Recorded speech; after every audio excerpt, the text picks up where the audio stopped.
तो बहुत बहुत स्वागत आप सभी भक्तों का आज भागवत सप्ताह के दूसरे दिन में। कल पहले दिन में हमने चर्चा की श्री कृष्ण भगवान का आगमन इस जगत में कैसे हुआ और श्रीमद् भागवत ये ग्रंथ जो श्री कृष्ण से पूरी तरह से अभिन्न है वो इस जगत में कैसे आविर्भूत हुआ।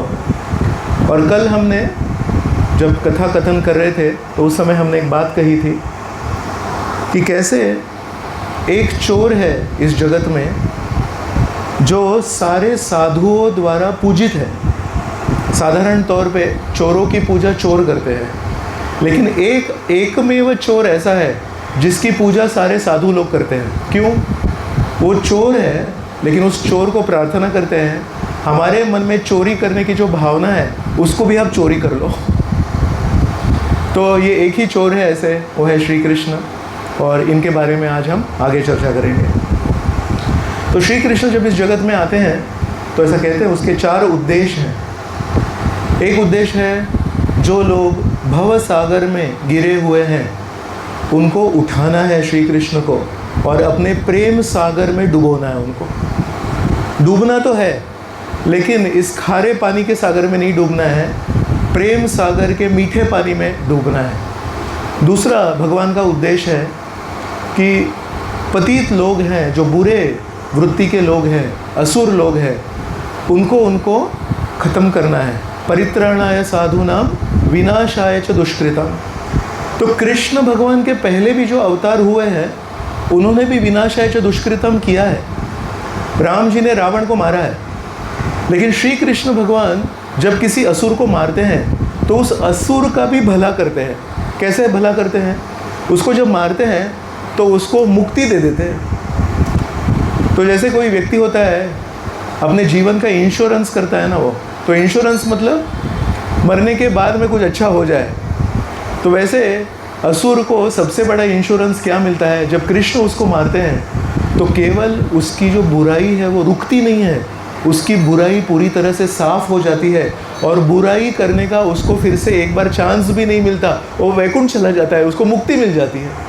तो ये केवल श्री कृष्ण भगवान करते हैं। बाकी जो अवतार है, जैसे हम देखते हैं नरसिम्हा भगवान है, नरसिंह भगवान ने हिरण्यकश्यपु को मारा, वराहदेव ने हिरण्याक्ष को मारा, लेकिन उनका पुनः जन्म हुआ रावण और कुंभकर्ण के रूप में। तो वैसे रावण और कुंभकर्ण को जब मारा रामचंद्र जी ने तो उनको पुनः जन्म मिला शिशुपाल और दंतवक्र के रूप में। लेकिन श्री कृष्ण भगवान ने जब शिशुपाल और दंतवक्र को मारा उसके बाद में उनका पुनर्जन्म नहीं हुआ।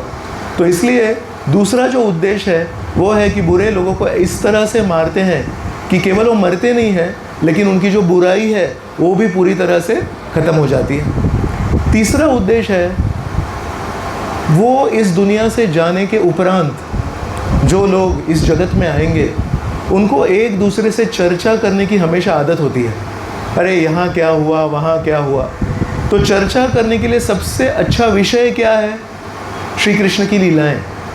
तो श्री कृष्ण भगवान जब इस जगत में आते हैं तो इतनी आकर्षक लीलाएं करते हैं कि वो लीलाओं को पढ़ते पढ़ते लोग बोलते हैं अरे इसके बारे में चर्चा करनी चाहिए, हम इधर उधर की बातें क्यों करते हैं। तो शुकदेव गोस्वामी बहुत एक सुंदर श्लोक बोलते हैं कलौ जनिष्यमाणानां शोकमोह तमोनुदम अनुग्रहाय भक्तानां सुपुण्यम व्यतनोद यशः। अनुग्रहाय भक्तानां, हर किसी को किसी न किसी के बारे में बात करने की एक इच्छा होती है, लेकिन श्री कृष्ण भगवान ने क्या किया? इतनी सारी लीलाएं की। सुपुण्यम व्यतनोद यशः, उनका यश उन्होंने इतना फैला दिया, हर क्षेत्र में वो आगे चले गए। प्रेम करने में भी आगे चले गए, युद्ध करने में भी आगे चले गए, भक्तों की रक्षा करने में भी आगे चले गए, झूठ बोलने में भी आगे चले गए। ऐसा कोई क्षेत्र बचा नहीं जिसमें भगवान पीछे है। तो आप जैसे भी हो, आपको कृष्ण लीला में कुछ न कुछ मिलेगा जिससे आप आइडेंटिफाई कर सकते हैं। तो इसलिए आगे के श्लोक में शुकदेव गोस्वामी बताते हैं यस्मिन सत्कर्ण पीयूषे, ये जो श्री कृष्ण भगवान की लीलाएं हैं ये पीयूष की तरह है, अमृत की तरह है। और जैसे हम अपने हाथ तो अपने सीधे हैं, लेकिन उसको ऐसे करते हैं तब जाके यहाँ पे कुछ अमृत रहता है, फिर उसको हम पी सकते हैं। तो बोलते हैं हमारे जो कान है ना वो स्वाभाविक दृष्टि से ऐसे दिए हैं, उसमें थोड़ा सा स्पेस है, तो उसमें हमको क्या करना चाहिए? कृष्ण लीला का पीयूष लेना चाहिए। यस्मिन सत्करणे पीयूषे यशस तीर्थ वरे सकृत श्रोत्रांजलिर उपस्पृश्य धुनुते कर्म वासना। सुखदेव गोस्वामी बोलते हैं जो भी लोग कृष्ण लीला का अमृत, एक अमृत होता है जो लिक्विड रूप में होता है, उस अमृत को हमको हाथ में लेके उसको ऐसे पीना पड़ता है। और ध्वनि का जो अमृत है, श्री कृष्ण की लीलाओं का जो ध्वनि का अमृत है, वो इससे हमको ग्रहण करना है। और जो भी व्यक्ति श्री कृष्ण की लीला का अमृत यहाँ से ग्रहण करेगा, उसका एक फ़ायदा बताते हैं। धुनुते कर्म वासनाम, उसके जीवन में स्वार्थ के लिए जितनी भी इच्छाएं होंगी वो सारी इच्छाएं पूरी तरह से धुल जाएंगे केवल श्री कृष्ण की लीला सुनने से।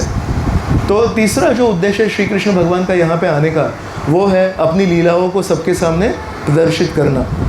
एक भजन में एक बहुत बड़े आचार्य हैं, भक्ति विनोद ठाकुर, बोलते हैं, गोपीनाथ तुमी कृपा पारावारा जीवेर कारणे आसिया प्रपंचे लीला कोइले सुविस्तार। तो श्री कृष्ण भगवान को बोल रहे हैं आप इस प्रपंच में क्यों आते हैं? जीवेर कारणे, सब जीवात्माओं को शुद्ध करने के लिए लीला कोइले सुविस्तार। आपने कितनी सारी लीलाएं की हैं, तो लीलाओं को बताते बताते हमारी ज़िंदगी कम पड़ जाएगी और लीला एक दूसरे को बताते बताते हमारे कानों से हमारा हृदय शुद्ध हो जाएगा। और चौथा उद्देश्य है अर्जुन के माध्यम से, उद्धव के माध्यम से हमारे लिए कुछ भगवत गीता, उद्धव गीता ऐसे कुछ संदेश छोड़ जाते हैं ताकि हमारा जीवन में भला हो। तो कृष्ण लीला ये हमारे सबके लिए बहुत महत्वपूर्ण है।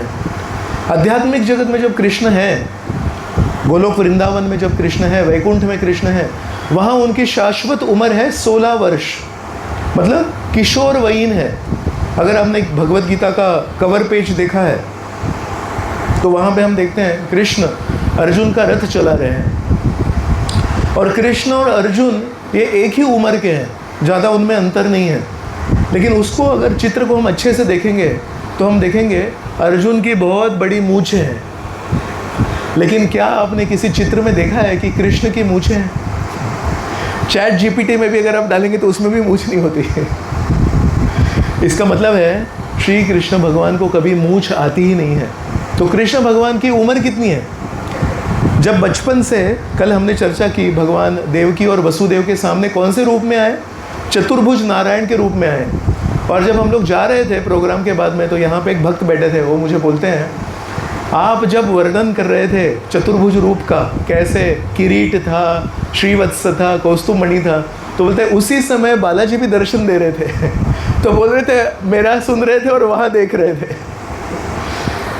तो कृष्ण भगवान है ये गोलोक वृंदावन में 16 वर्ष की उम्र के हैं। लेकिन एक विशेष बात है, जब कृष्ण भगवान इस जगत में आए तो उन्होंने एक ऐसी लीला प्रदर्शित की जो वैकुंठ वासियों को भी नहीं दिखती है। ऐसी कौन सी लीला है? बाल लीला। बाल लीला वैकुंठ में भी नहीं होती है। बाल लीला में राधा और कृष्ण इनकी लीलाएं होती हैं, लेकिन बचपन की यशोदा और कृष्ण की जो लीलाएं हैं वो केवल भौम वृंदावन में होती है, वो आध्यात्मिक वृंदावन में नहीं होती है। तो सोचिए हमारा कितना बड़ा सौभाग्य है। हम कभी कभी सोचते हैं हम भौतिक जगत में जन्मे हैं, अगर वैकुंठ में जन्मे होते तो कितना अच्छा होता। लेकिन अगर वैकुंठ में जन्मते तो हमको बचपन की लीलाएं नहीं मिलती। तो इसलिए कोई भी ऐसा व्यक्ति नहीं है जिसको श्री कृष्ण भगवान ने समाधान नहीं दिया है। अगर आपको लग रहा है कि अरे मैं तो भौतिक जगत में, तो आपके लिए भी कुछ स्पेशल छोड़ा है ताकि आपको ऐसा नहीं लगे कि मुझे कुछ कब मिला है। तो आज विशेष रूप से हम कृष्ण भगवान की बाल लीलाओं के बारे में चर्चा करेंगे। कृष्ण जब 6 महीने के थे, एक बात हमको याद रखनी चाहिए कि जब भी हम कहते हैं कृष्ण भगवान 6 महीने के थे, कृष्ण भगवान 1 वर्ष आयु के थे, कृष्ण भगवान 16 वर्ष के आयु के थे, ये केवल हमारे समझ के लिए है। श्री कृष्ण भगवान गीता में कहते हैं कालोस्मि, 11वें अध्याय में श्री कृष्ण भगवान कहते हैं काल शक्ति मैं हूँ। वो काल शक्ति सारे लोगों को धक्का दे रही है। हम में से कोई लोग काल शक्ति को रोक नहीं सकते। हम घड़ी के कांटों को रोक सकते हैं, उसकी बैटरी निकाल सकते हैं, लेकिन क्या हम काल शक्ति को रोक सकते हैं? नहीं। तो श्री कृष्ण भगवान वो काल शक्ति इस भौतिक जगत में प्रतिनिधित्व करते हैं। उस श्री कृष्ण भगवान के ऊपर काल का कोई प्रभाव नहीं होता। लेकिन हमारी समझ के लिए हम बोलते हैं कि कृष्ण भगवान का आगमन होने के बाद उसके उपरांत 6 महीनों की ये कहानी है, 1 वर्ष की ये कहानी है। तो 6 महीनों की जब कहानी थी तो उस समय की बात है, यशोदा माई कभी कभी उनको अपनी गोद में लेती थी और कभी कभी उबासी बोलते हैं ना, उबासी मतलब यॉर्निंग ऐसा। तो कभी कभी यशोदा जब कृष्ण भगवान को एकदम पास में लेती थी और कभी कभी कृष्ण भगवान जब उबासी लेते थे तो इतने सुंदर लगते थे और यशोदा माई को उनके मुंह के अंदर छोटे से दांत दिखते थे और वो छोटे से 2 दांत देख के यशोदा माई को बहुत आनंद होता था। तो कई माँओं के साथ जब मैंने कुछ बातचीत की है, उनको पूछा है, तो बोलते हैं जब बच्चों को दांत आते हैं तो उस माँ को बहुत अच्छा लगता है। तो सोचिए हम सब, आप जो सब माँ हैं, आप में जो मातृत्व की भावना है, वात्सल्य की भावना है, वो सारी वात्सल्य की भावना बहुत श्रेष्ठ है। लेकिन वो सारी वात्सल्य की भावना यशोदा, जिसको कृष्ण के बारे में वात्सल्य है, उसके वात्सल्य के समुद्र में से एक बूंद का वात्सल्य है। क्योंकि हम भी छोटे से हैं तो हमारा वात्सल्य कितना है, एक बूंद है। और यशोदा के पास कितना वात्सल्य है, पूरे समुद्र की तरह है। सोचिए उस समुद्र वाले वात्सल्य की जो यशोदा माई है, उसके मन में जब कृष्ण के 2 छोटे छोटे दांत जब दिखते थे तो यशोदा माई को कितना आनंद होता होगा। एक बार जब यशोदा माई ने कृष्ण को बोला थोड़ा अपना मुंह खोलो, तो कृष्ण ने बहुत ज़्यादा ही मुंह खोल दिया और उनके पेट के अंदर उनको पूरा ब्रह्मांड दिख गया। और यशोदा माई कुछ क्षणों के लिए डर गई, बोले मेरे बेटे के पेट में ब्रह्मांड कैसे आ गया। तो हमको एक जो दूसरी लीला मालूम है, उसको कहते हैं मृद भक्षण लीला। एक बार, वो आगे की कहानी है, एक बार कृष्ण ने थोड़ी मिट्टी खा ली और कई बार गोपियाँ जाके यशोदा माई को एक कंप्लेंट करते थे कि कृष्ण हमारे घर में आके माखन खाते हैं। तो जब तक वो माखन खाने की बात करते थे तो यशोदा ज़्यादा गुस्सा नहीं होती थी, बोले ठीक है माखन खा रहा है। लेकिन इस दिन क्या हो गया, कृष्ण के दोस्तों ने कृष्ण के बारे में कंप्लेंट की, इसने मिट्टी खाई है। यशोदा बोलती है अरे माखन खाना ठीक है, मिट्टी क्यों खा रहे हैं। तो उन्होंने बलराम जी को पूछा, बलराम क्या इन्होंने मिट्टी खाई है। तो बोले हाँ। तो बाकी सब दोस्त जो भी बोले, कुछ भी बोले, उसके ऊपर यशोदा का विश्वास नहीं है। लेकिन बलराम, कल हमने चर्चा की कैसे कृष्ण भगवान चोर है ना, तो उनका जो रेप्यूटेशन है वो थोड़ा ख़राब है। झूठ भी बहुत बोलते हैं तो उनका रेप्यूटेशन थोड़ा ख़राब है। लेकिन बलराम का रेप्यूटेशन क्या है, एकदम सीधे साधे। उनका रंग क्या है, बलराम का पूरा सफ़ेद, वसंत ऋतु का जो बादल होता है वो पूरा सफ़ेद होता है, वैसे बलराम जी का जो वर्ण है वो सफ़ेद है। तो सफ़ेद मतलब सीधे साधे भोले बाले बलराम जी है, साफ है वो। तो जब यशोदा ने बलराम को पूछा, बलराम तुम बताओ कृष्ण ने मिट्टी खाई क्या, तो बोले हाँ। बोले अब तो पूरा ही, अभी मुंह खोलो। तो उस समय कृष्ण ने जब मुंह खोला तो उस समय भी कृष्ण ने अपने पेट के अंदर उनको पूरा ब्रह्मांड दिखाया था। लेकिन आज जो मैं बता रहा हूँ ये बचपन की कहानी है, 6 महीनों की उम्र थी उसके पहले की ये कहानी है। जब थोड़े से 6 महीनों के हुए तो थोड़े रेंगने लग गए, कृष्ण स्टार्टेड क्रॉलिंग। तो कहाँ जाने लगे, उनके लिए सबसे महत्वपूर्ण है गाय और बछड़े। तो गौशाला में पहुँच गए। अब गौशाला में नीचे जो धरती है उसमें बहुत सारा गोबर है। गोबर हमको ऐसा लगता है कि वो वेस्ट प्रोडक्ट है, लेकिन उसको गोबर क्यों कहते हैं, वरदान समझते हैं, वरदान। तो वरदान का जो पहला वर है, मतलब वरदान है वो, तो गाय का वरदान कैसे मिलता है, वो गोबर के रूप में मिलता है। तो इसलिए बाकी प्राणी जब कुछ छोड़ते हैं पीछे उसको विष्टा कहते हैं, इट इज़ पॉइजनस, वो ख़राब है, उससे बीमारी होती है। लेकिन गाय जब छोड़ती है तो उसको गोवर्धन कहते हैं, गोबर कहते हैं। तो इसलिए कृष्ण और नंद महाराज की गौशाला में बहुत सारा गोबर रहता था और बहुत सारा गोमूत्र रहता था। नंद महाराज के पास कितनी गायें थी, 9 लाख गायें, 9 लाख गायों का और 9 लाख गायों का गोमूत्र वहीं पे सब पड़ा है। और कृष्ण और बलराम, इनको जैसे ही चलना, थोड़ा रेंगना शुरू हो गया, वो गौशाला में पहुंच गए और उस मिट्टी में जहाँ पे बहुत सारा गोबर है और बहुत सारा गोमूत्र है, उसके बीच बीच में से चलने लगे और पूरे शरीर पे उनके गोबर और गोमूत्र है, लेकिन उनको उसकी गंदगी नहीं लगी। वो अपने स्वयं के माध्यम से बता रहे हैं गाय का गोबर और गाय का मूत्र ये हमारे लिए बहुत औषधि के रूप में है और बहुत पवित्र है। तो ये वेदों में बताया है, लेकिन कुछ लोगों को एक संदेह था, अरे किसी प्राणी का जो रेमनेंट्स है खाना खाने के बाद में जो छोड़ते हैं वो कभी अच्छा हो सकता है क्या? तो उन्होंने रिसर्च किया, साइंटिफिक दृष्टि से रिसर्च किया एंड दे फाउंड आउट कि इट हैज़ एंटीसेप्टिक प्रॉपर्टीज़। तो हमने तो कभी रिसर्च नहीं किया, लेकिन हमने क्या देखा, अगर कृष्ण कर रहे हैं, वेदों में बताया है, तो ठीक है हम करेंगे। और सदियों से वैदिक संस्कृति में लोग अपने घर में गोबर लगाते हैं और कभी कोई बीमार नहीं पड़ा। तो कृष्ण अपने खुद के आचरण से बता रहे हैं कि गोबर और गोमूत्र कितना इम्पोर्टेंट है। और उनके शरीर पे जब ये गोबर और गोमूत्र लगता था तो बहुत सुंदर लगते थे, अलग अलग डिज़ाइन बन जाती थी उनके शरीर पे, तो बहुत सुंदर लगते थे। और यशोदा और रोहिणी, कृष्ण और बलराम की माँ, जब कृष्ण और बलराम को ऐसे खुद उसमें चलते हुए चलते थे और उनके शरीर पे अलग अलग डिज़ाइन बनती थी और सुंदर दिखते थे, अपने आप उनके शरीर से वात्सल्य उत्पन्न होने के कारण अपने आप दूध बहने लगता था। कभी कभी कृष्ण भगवान ऐसे जब रेंगते हैं तो उनके पैरों में पायल होती थी, तो पायल की आवाज़ आती थी छन छन। अभी उनको मालूम नहीं कि उनके ही पैरों में पायल है, तो बीच में जब आगे बढ़ते थे तो पायल की आवाज़ आती थी, तो बीच में ही पीछे देखते थे, अरे कौन है पीछे, तो पीछे कोई नहीं है। फिर सोचते ये आवाज़ कैसे आई, फिर से आगे चलते थे, फिर से छन छन आवाज़ आती, अरे ये आवाज़ कहाँ से आई, फिर से पीछे देखते थे। ये सारी मासूम सी लीला देख के यशोदा माई को बहुत आनंद होता था, तो मेरा बेटा कितना मासूम है, उसको कुछ भी पता नहीं।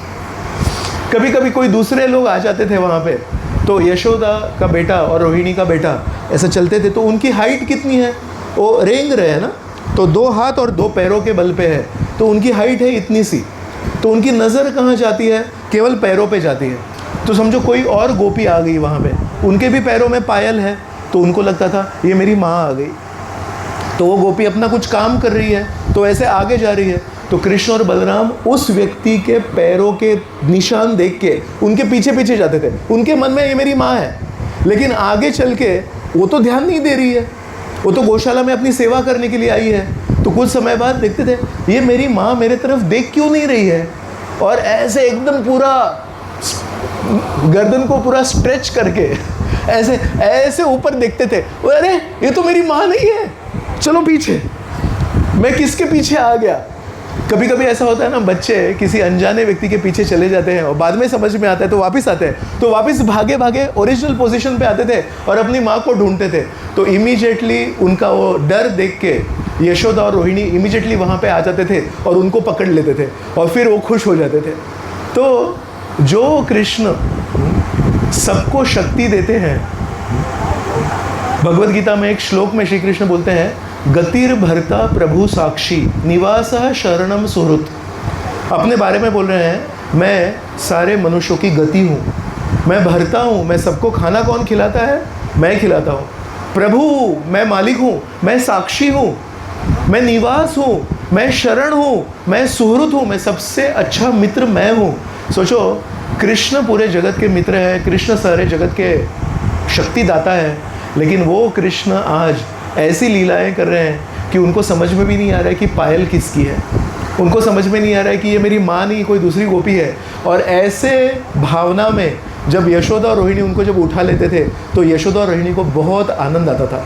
तो ये सब कृष्ण जब कर रहे हैं, ऐसा दिखा रहे हैं कि मुझे कुछ समझ में नहीं आ रहा, ऐसा दिखा रहे हैं कि मुझे कुछ ज्ञान नहीं है, क्या ये सच्चा है क्या? ऐसा कृष्ण के पास कितना ज्ञान है, तो ऐसा क्यों करते होंगे?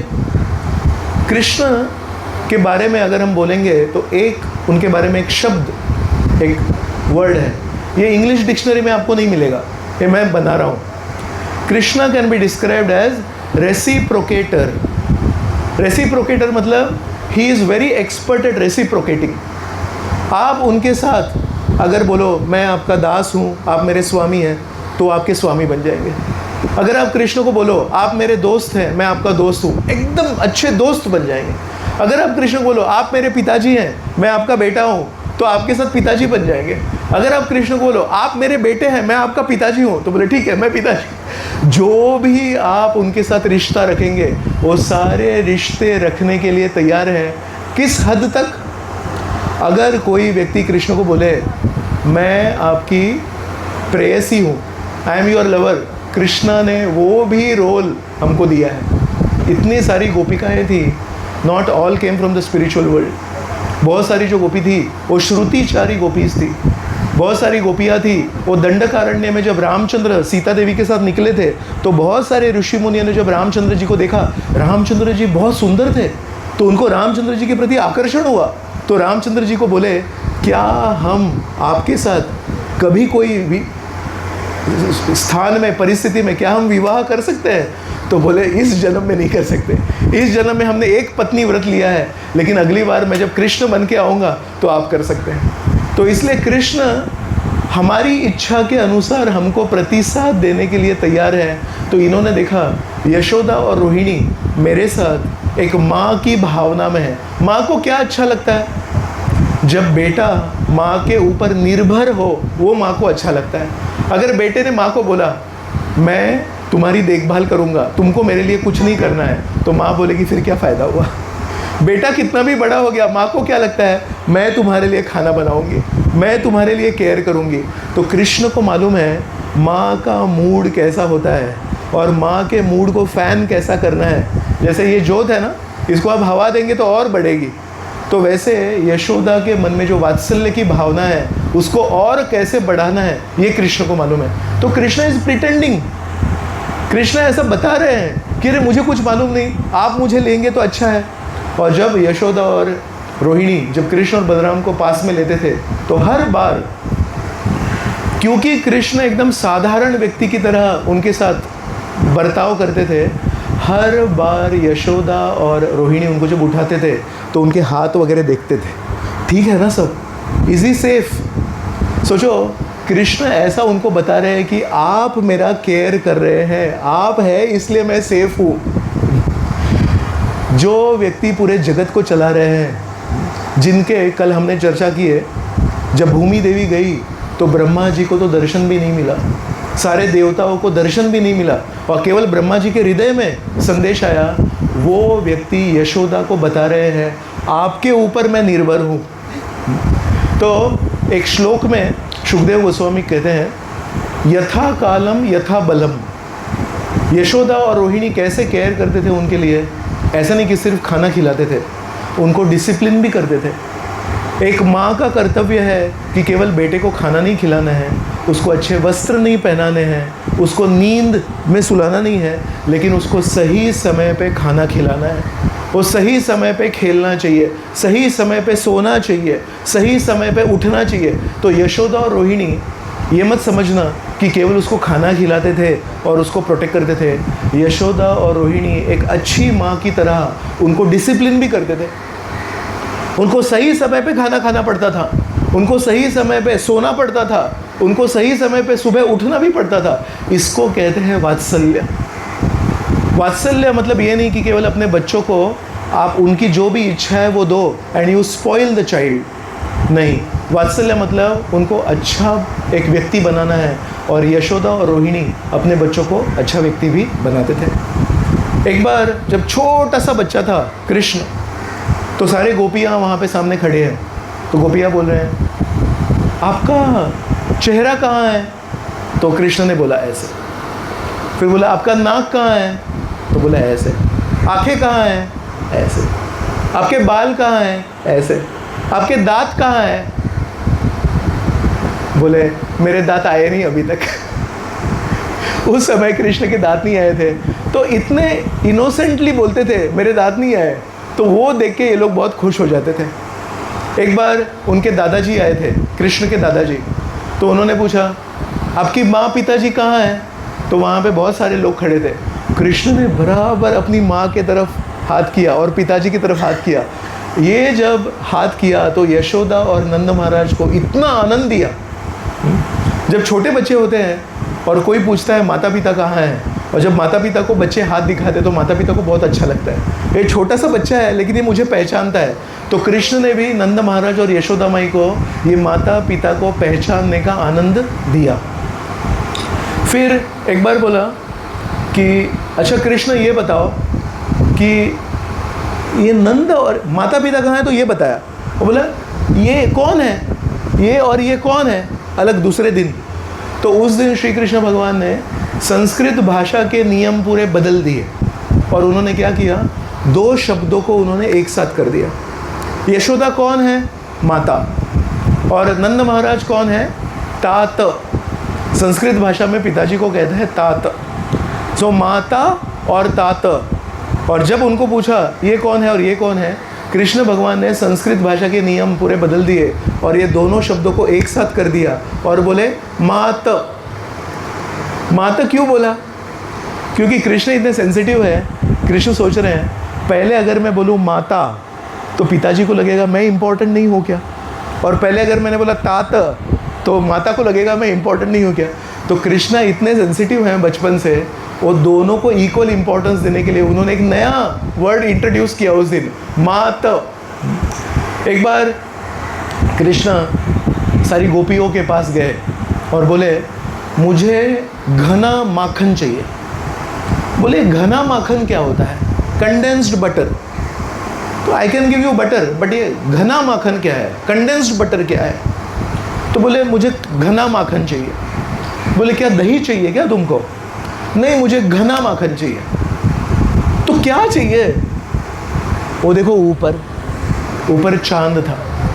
बोले वो देखो घना माखन है, वो कैसे दिख रहा है, वो माखन की तरह दिख रहा है, वो चाहिए मुझे। वो क्यों घना माखन क्यों है, हमारे घर में जो माखन है उसको अगर मैं ऐसे ले लूँ और छोड़ दूँ तो नीचे गिर जाता है। वो जो माखन है आकाश में वो इतना कंडेंस्ड है, वो इतना घना है कि वो आकाश में है लेकिन वो गिर नहीं रहा है, वो माखन मुझे चाहिए। अभी गोपियाँ देख रही हैं अभी इसको कैसे देंगे, और ये जब हट करेगा, ये ज़िद करेगा तो इसको समझा नहीं सकते।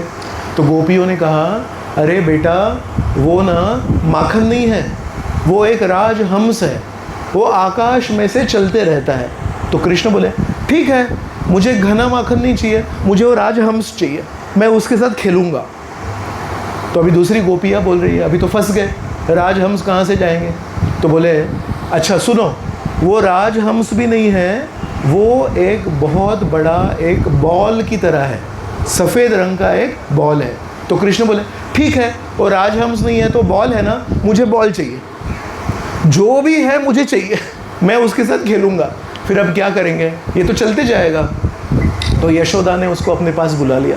बोला बेटा मैं बताती हूँ, वो है चांद, वो माखन भी नहीं है, वो राजहंस भी नहीं है, और वो कोई बॉल भी नहीं है, उसको कहते हैं चांद। और वो चांद कैसा है मालूम है, वो चांद जब बना ना, समुद्र मंथन हुआ, वो समुद्र मंथन के समय पे वो चांद बना।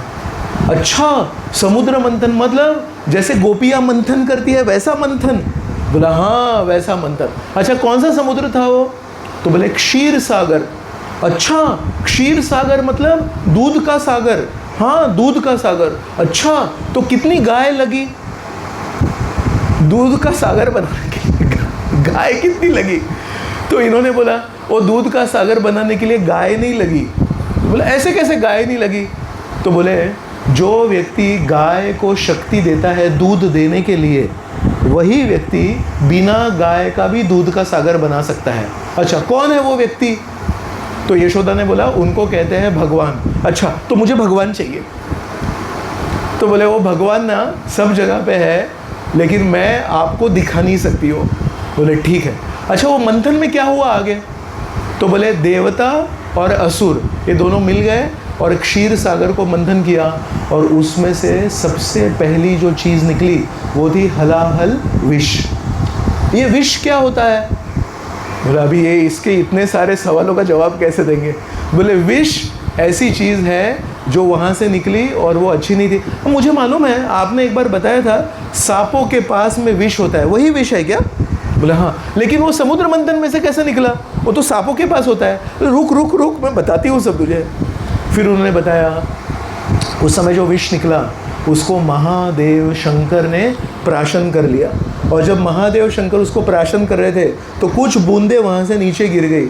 उस समय कुछ सर्प और कुछ बिच्छू वहाँ पे आए और उन्होंने उस विष को लिया। इसलिए आज भी सर्प और बिच्छू के पास विष है। अच्छा, तो अब मुझे बताओ ये सब कहानी आपने मुझे क्यों बताई? तो बोले वो जो है ना ऊपर चांद, वो चांद के ऊपर माखन है, लेकिन उसके ऊपर वो दाग दिख रहे हैं तुमको, वो दाग हैं विष के दाग हैं। तो क्योंकि उस माखन में विष है, इसलिए इस पृथ्वी पे कोई भी व्यक्ति वो माखन को कभी खाता नहीं है। इसलिए इसके आगे फिर से कभी बताना मत कि मुझे वो घना माखन चाहिए, क्योंकि वो तुम्हारे काम का नहीं है, उसमें विष है। तो ये इतनी लंबी कहानी हो गई और कृष्ण बार बार ये सवाल वो सवाल, इधर का सवाल उधर का सवाल पूछ रहे।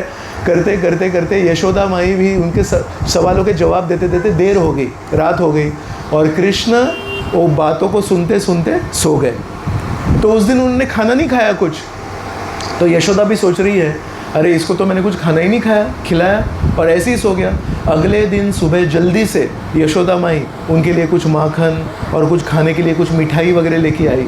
और कृष्ण तो उस दिन सोए थे सुबह, तो उनको अच्छे से उन्होंने उठाया सहला के। और कृष्ण जब उठे तो यशोदा माई उनको पूछ रही है, बेटा कल हमारी बातें बहुत लंबी चली और रात को बहुत देरी हो गई और मैं तुम्हें कुछ खाना खिला नहीं पाई, इसलिए आज सुबह सुबह मैं तुम्हारे लिए कुछ मिठाई लेके आई हूँ, ये खाओ। बोले हाँ आप ऐसा ही करते हैं, आप हमेशा मेरे को कभी खाना ही नहीं खिलाते। यशोदा बोल रही एक दिन खाना नहीं खिलाया तो इसको एक बहाना मिल गया कंप्लेंट करने का, और वो बोल रहा है आप मुझे कभी खाना ही नहीं खिलाते। तब यशोदा माई ने उनको पूछा, अच्छा और रोज़ जो मेरे किचन में से मक्खन गायब हो जाता है वो कौन? नहीं नहीं नहीं, आप मुझे खाना नहीं खिलाते, आप मुझे खाना नहीं खिलाते। तो कृष्ण ने कभी ये स्वीकार ही नहीं किया कि मैं वो माखन चोरी करता हूँ। एक बार यशोदा माई ने उनको पकड़ा, फिर बोले सच सच बताओ तुमने माखन खाया क्या? अभी आप लोग भी ध्यान से सुनना। तो कृष्ण ने क्या जवाब दिया? मैया मैंने ही माखन खायो। क्या सुना आपने? तो कुछ भाग्यवान लोग हैं, उन्होंने सच सुना। उन्होंने सुना कि बोल रहे हैं मैया मैंने ही माखन खायो। और इसी को कहते कहते अगर मैं फास्ट कहूँ तो क्या कहूँगा? मैया मैं नहीं माखन खायो, मैं नहीं माखन खायो। तो अगर कोई बोले कि कृष्ण झूठ बोल रहे हैं तो आप बोलेंगे कृष्ण कभी झूठ नहीं बोलते, कृष्ण स्वयं परम सत्य है। अगर परम सत्य है तो झूठ कैसे बोलेंगे? लेकिन कैसे कहते हैं वो? ऐसे कहते हैं कि सामने वाला बोलता है अरे एग्जैक्टली क्या बोला? मैंने ही माखन खाया बोला कि मैं नहीं माखन खाया बोला, है ना? जो मराठी है उनको समझ में आएगा। कभी कभी दीवार पे लिखा रहता है ये थे थूकू नए, मतलब यहाँ पे थूकना मना है, तो उसको लोग क्या बोलते हैं? ये थे थूकून ये। तो थूकू नए मतलब थूकना नहीं है, और थूकून ये मतलब वहाँ पे जाओ, वहाँ पे थूको और वापिस आओ। तो कैसे हम उसको चेंज करते हैं उसके ऊपर होता है। कोई व्यक्ति अगर कहेगा मैं अकेला काफ़ी हूँ, मैं अकेला काफ़ी हूँ, और अगर कोई व्यक्ति कहेगा मैं काफ़ी अकेला हूँ, इस दोनों में कितना अंतर है? तो कृष्ण को मालूम है वर्ड प्ले कैसे शब्दों को करना है। मैया मैंने ही माखन खायो, तो कोई बोल नहीं सकता है कि कृष्ण तुम कितने झूठ बोलते हो, है ना? एक बार कृष्ण और बलराम बहुत खेले और फिर थक गए। तो यशोदा और रोहिणी उनको सुलाने की कोशिश कर रही है। तो उस दिन यशोदा को मन में आया कि चलो मैं रामायण की कहानी सुनाती हूँ। तो रामायण की कहानी सुनाते सुनाते ये सो रहे हैं, तो कैसे समझेगा कि ये सोया है कि नहीं? तो इन्होंने कृष्ण को बोला मैं कुछ कुछ बातें बताऊंगी तो आप बोलना तो बोलेंगे तो समझ में आया कि अभी भी जगह हो। जब बंद हो जाएगा तो मैं चुप बैठूंगी। और यशोदा भी ऐसे आंखें बंद करके वो कहानी याद कर रहे हैं और बोल रहे हैं। बोलते बोलते बोलते कहाँ तक आए? रावण आया और रावण ने सीता को अपहरण किया। ये आवाज़ बंद हो गई और यशोदा को लगा कि ये सो गया। आंखें खोली तो देखा कृष्ण खड़ा हो गया था, सो रहा था, वो खड़ा हो गया और उसका रंग पूरा हरा रंग हो गया, ग्रीन रंग हो गया। और कृष्ण बोला, उठो लक्ष्मण, चलो हमको लड़ाई करनी है, हमको रावण को छोड़ना नहीं है। जैसे ही कृष्ण ने बोला, बलराम भी उठ के खड़ा हो गया, चलो भैया जाके हम रावण से युद्ध करेंगे। और यशोदा रोहिणी को देख रही है, इनको क्या हो गया, भी सो रहे थे बीच में ही खड़े हो गए। तो रोहिणी को पूछा क्या हुआ, तो रोहिणी बोलता है, ऐसे बीच बीच में होता रहता है, डोंट टेक इट सीरियसली। फिर यशोदा ने बोला, बेटा वो युद्ध हो चुका है और रावण को मार दिया है और राम ने सीता को वापस लाया है। अच्छा ऐसा क्या, ठीक है, फिर वापस हो गया। तो ऐसे अलग अलग लीलाएं राम और कृष्ण वहाँ पे वृंदावन में करते थे। जब ऐसे आयु थोड़ी उनकी बढ़ी और 1 वर्ष की आयु पहुँचे तो क्या हो गया, जब छोटे बच्चे थे तो देवर क्रॉलिंग, वो रेंगते थे। और जब 1 साल के हो गए तो थोड़ा सा खड़ा होना सीख गए और चलना सीख गए। और चलना सीख गए तो क्या हो गया, रेंज बहुत बढ़ गई। कहाँ तक प्रवास करेंगे, अभी पूरे गांव में प्रवास कर सकते हैं। जब तक रेंग रहे थे तब तक कहाँ था रेंज, सिर्फ अपने गौशाला तक था। अब चोरी नहीं होगी, अभी डकैती होगी। चोरी मतलब छोटी चोरी, और डकैती मतलब अभी बहुत चोरी होगी, बड़ी चोरी होगी। तो अभी कृष्ण कहाँ जाते थे, जितने भी गोपियों के घर थे उसमें अभी लूट पाट होने लगी। तो सारी गोपियाँ यशोदा के साथ में अपना सुख और सौभाग्य बांटने के लिए हर रोज़ सुबह आते थे। सुख और सौभाग्य क्यों बताया मैंने, हर गोपी हर रोज़ सुबह माखन जब बनाती थी तो मन ही मन में भगवान नारायण को प्रेयर करती थी, आज चोरी मेरे घर में होनी चाहिए। ये एक ही गांव है वृंदावन जहाँ पे सारे लोग मन ही मन में भगवान को प्रार्थना करते हैं, आज चोरी मेरे घर में होनी चाहिए। कौन सी चोरी होनी चाहिए, माखन की चोरी होनी चाहिए, दही की चोरी आज मेरे घर में होनी चाहिए। एवरीवन इज़ प्रेइंग, अगर मेरे घर में चोरी नहीं हुई अशुभ हो गया मेरे घर में, और जिस दिन चोरी हुई उस दिन बहुत शुभ हो गया। लेकिन हर रोज़ यही कहानी है। क्या कहानी है, ये रोज़ प्रार्थना करेंगे, प्रेयर करेंगे, और कृष्ण जब भी कोई अच्छी तरह से प्रामाणिक से प्रार्थना करता है, कल भी मैंने बताया कि कृष्ण आएंगे वहाँ पे, तो वैसे ही ये लोग प्रार्थना करते थे और भगवान वहाँ पे आते थे। और इनका जो अनुभव है, ये सोचते थे हमारे घर में हमने माखन बनाया और कृष्ण ने आके वो चोरी किया, ये सौभाग्य एक व्यक्ति को पूरे वृंदावन में कभी नहीं मिलेगा। ये कौन व्यक्ति है, यशोदा। अपने ही घर में थोड़ी चोरी होती है, तो इसलिए चोरी का सौभाग्य सब लोगों को मिलता था, लेकिन एक व्यक्ति को नहीं मिलता था, यशोदा को कभी नहीं मिलता था। इसलिए सारी गोपियाँ हमेशा सोचती थी मेरे घर में जो चोरी होने का सौभाग्य मुझे मिलता है, उसका जो सुख है वो मुझे यशोदा के साथ बांटना है। तो हर रोज़ एक कंप्लेंट सेशन होता था। क्या होगा उसमें, सारी गोपियाँ आएंगी और बोलेंगे यशोदा तुम्हारा बेटा कितना नटखट है, मैं बताऊँ क्या। वो सुबह सुबह आता है, और सुबह सुबह क्या समय होता है, जो लोग गांव में थोड़ा रहते हैं उनको मालूम है सुबह सुबह क्या समय मालूम है, गाय का दूध निकालने का समय रहता है। तो जब गाय का दूध निकालने का समय रहता है उस समय सब तैयारी करते हैं हमारे पति। तो उस समय कृष्ण 1 साल की उम्र है, अभी अभी चलने लगा है, लेकिन देखो कितना शैतान है। वहाँ पे जाएगा, बछड़ों को छोड़ देगा, और वो बछड़े इमीडिएटली भागेंगे माँ के प्रति और सारा दूध पी जाएंगे बछड़े।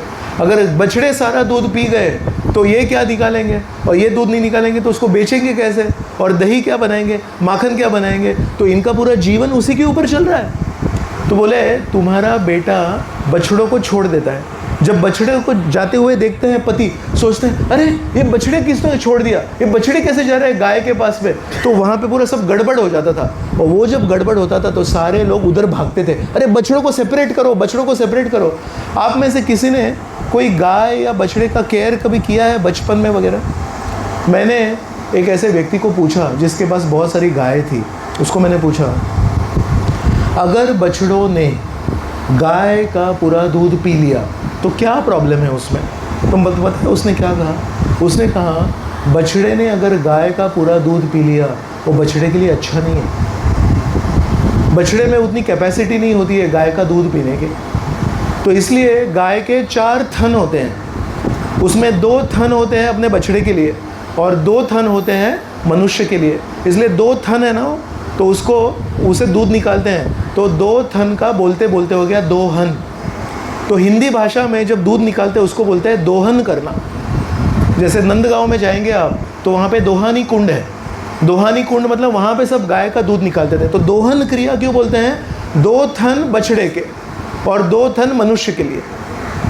और जो भी लोग गाय का केयर करते हैं, खुद जो लोग न्यूज़पेपर पढ़ के गाय का केयर करते हैं उनको नहीं पता, उनको वो सिर्फ यूट्यूब से सुनते हैं। लेकिन जो खुद गाय का केयर लेते हैं उनको पता है अगर बछड़े ने हर रोज गाय का पूरा दूध पिया as much as he wants, he will fall sick, वो बीमार पड़ जाएगा। तो वैसे ही कृष्ण उसका फ़ायदा लेते थे और बछड़ों को छोड़ देते थे। बछड़े गए तो ये सारे पति जो ग्वाले हैं वहाँ पे सब भागते थे, बोलते अरे छोड़ो छोड़ो छोड़ो, और ये सब गड़बड़ हो रही है। तो सारे लोगों का ध्यान गाय के तरफ है, बछड़े की तरफ है। घर दरवाज़ा खाली है, अपने आप आराम से कृष्ण अंदर जाते थे और वहाँ पे जितना भी माखन है वो सब ख़त्म कर देते थे।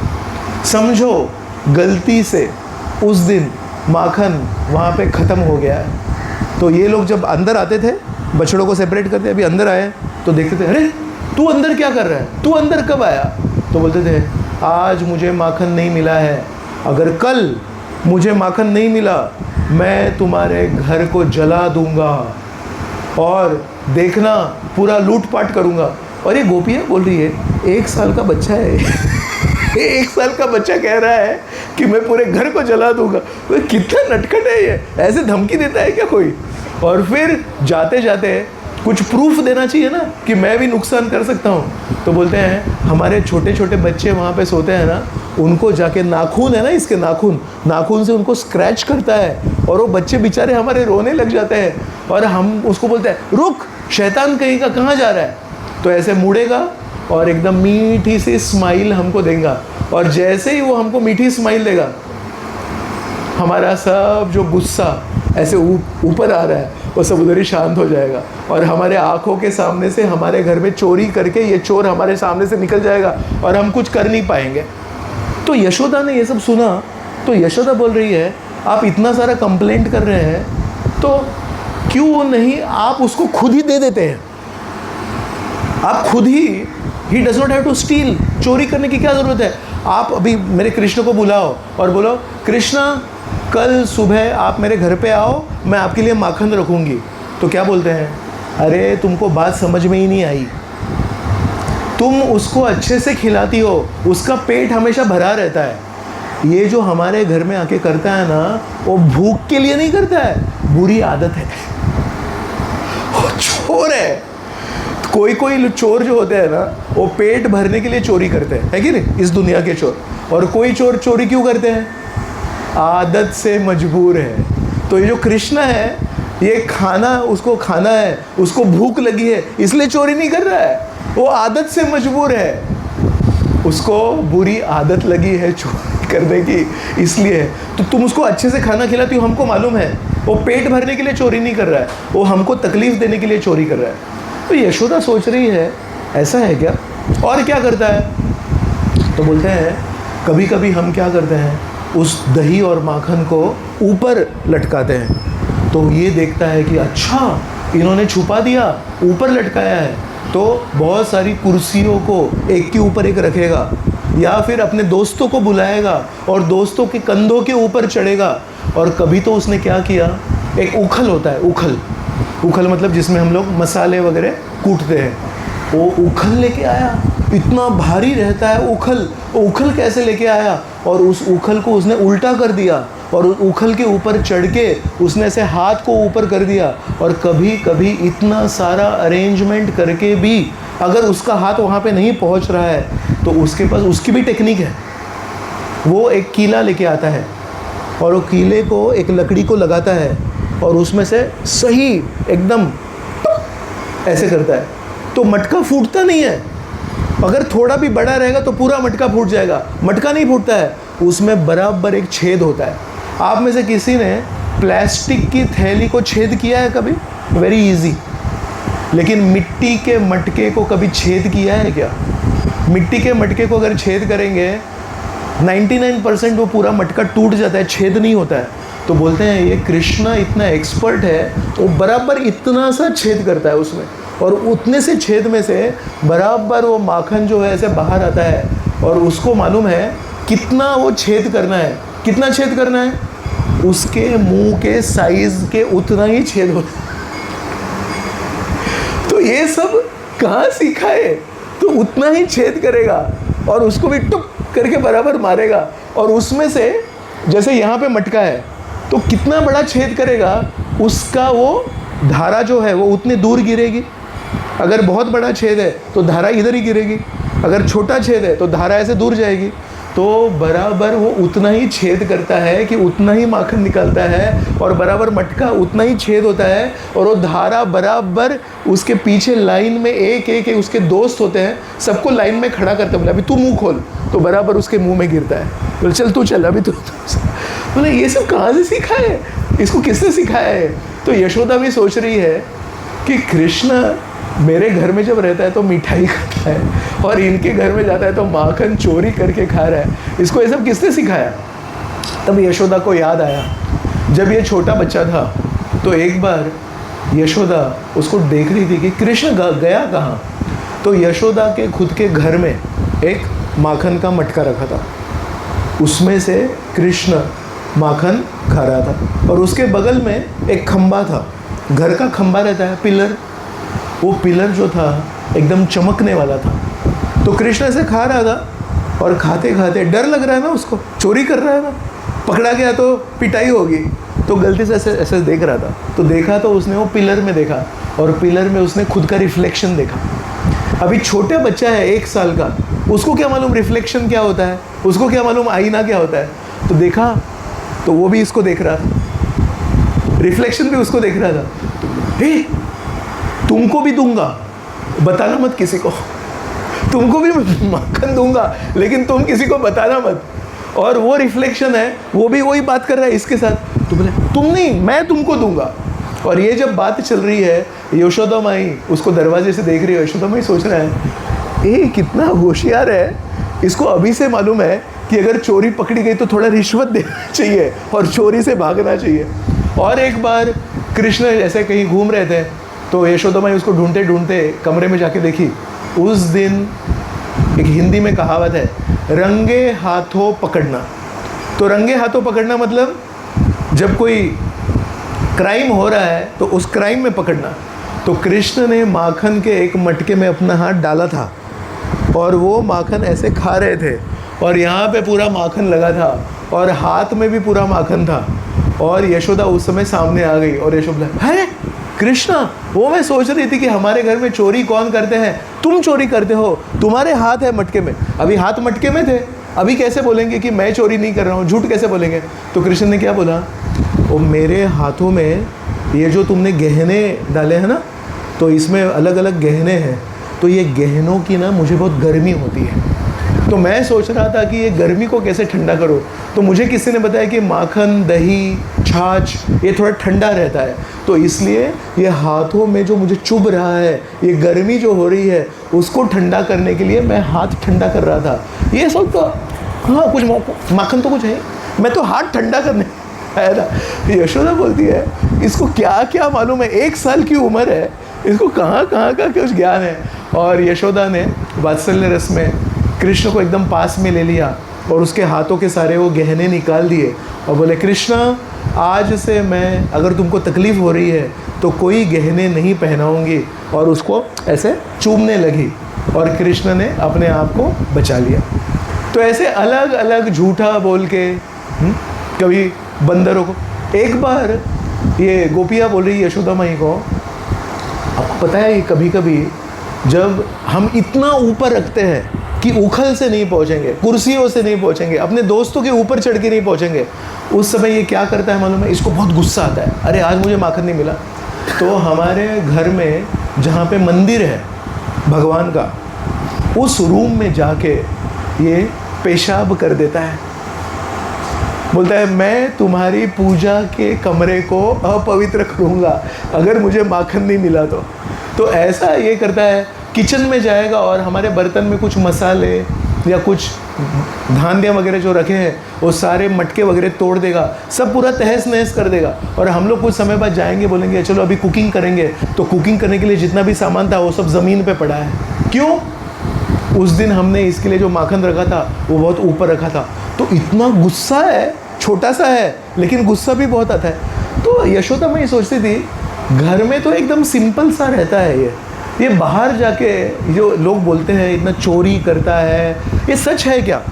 तो कुछ गोपियों को उन्होंने पूछा, अच्छा ये गोपियाँ हमेशा कंप्लेंट करती है, ये सच है क्या? तो बोले इतना ही नहीं, उन्होंने तो कुछ चीज़ें आपको बताई नहीं, मैं बताती वो क्या करता है। अगर उसको माखन नहीं मिला तो इतना क्रोधित हो जाता है, हमारी साड़ी पकड़ के ऐसे खींचता है और बोलता है अगर तुमने माखन नहीं दिया तो बड़ा होके मेरे से शादी करनी पड़ेगी। तो यशोदा माई सोच रही है छोटा सा बच्चा क्या क्या कह रहा है। और कभी कभी और भी कुछ अगर चीज़ मिल गई तो वो चीज़ उठा के भाग जाएगा। तो ये गोपियाँ उस दिन इतनी कंप्लेंट कर रही थी यशोदा को, बोल रही है तुम जब आगे चल के ना तुम्हारा बेटा बहुत अमीर होगा क्योंकि बहुत सारा लूटपाट करेगा और बहुत सारा धन चोरी करके लाएगा और बहुत सारी महिलाओं को चोरी करके भी लाएगा, तुम बहुत भाग्यवान हो। यशोदा माई को बहुत बुरा लगा, अरे मेरे बेटे का नाम खराब हो रहा है। तो मन ही मन में सोच रही है सच है क्या ये, ऐसा सब सच में होता है क्या? तो नंद महाराज हैं उनके पिताजी, और नंद महाराज के एक बड़े भाई थे जिनका नाम था उपानंद, और उपानंद की पत्नी थी, उनका नाम था प्रभावती। तो प्रभावती के घर में भी एक बार कृष्ण ने डकैती की। अभी इसको क्या बोलते हैं, आप पत्नी हैं, आपके भाई के बड़े भाई की पत्नी आपकी क्या होगी, जेठानी। तो जेठानी में थोड़ा रिलेशनशिप अलग रहता है, थोड़ा संभल के रहना पड़ता है। तो अभी तक क्या हो रहा था, बहुत सारे घर पे चोरी हो रही थी लेकिन जेठानी के घर पे चोरी नहीं हुई थी। लेकिन एक बार प्रभावती के घर पे चोरी हो गई और ये खबर यशोदा तक पहुंची। तो यशोदा बोल रही है ये तो हमारी नाक कट गई अभी। तो प्रभावती आके बोल रही है यशोदा तुम कुछ खाना खिलाती होगी नहीं कृष्ण को, आज मेरे घर में चोरी हो गई। बाप रे, वो भी बड़ी जेठानी, छोटी जेठानी नहीं।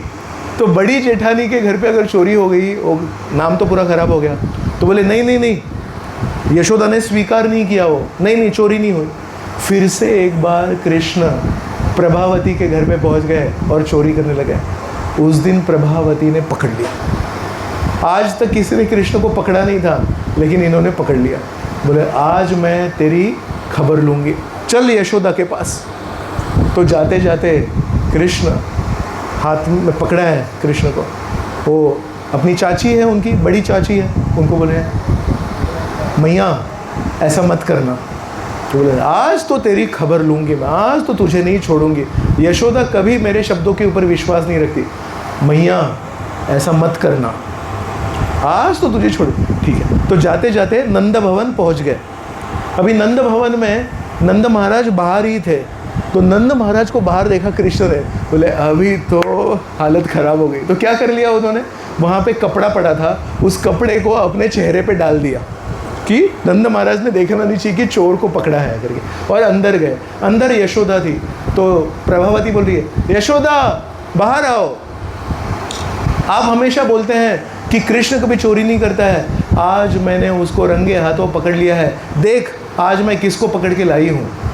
तो यशोदा भी बाहर आ गई और यशोदा के मन में बहुत डर है, आज मेरी बड़ी जेठानी ने मेरे बेटे को चोर के रूप में पकड़ा है, आज के बाद में तो नाक कट गई, देख। और उन्होंने उसके सर के ऊपर जो चेहरा था, जो कपड़ा था, उसको हटा लिया। तो यशोदा हंसने लग गई। तो बोले हंस क्यों रही है, अपने बेटे को देख।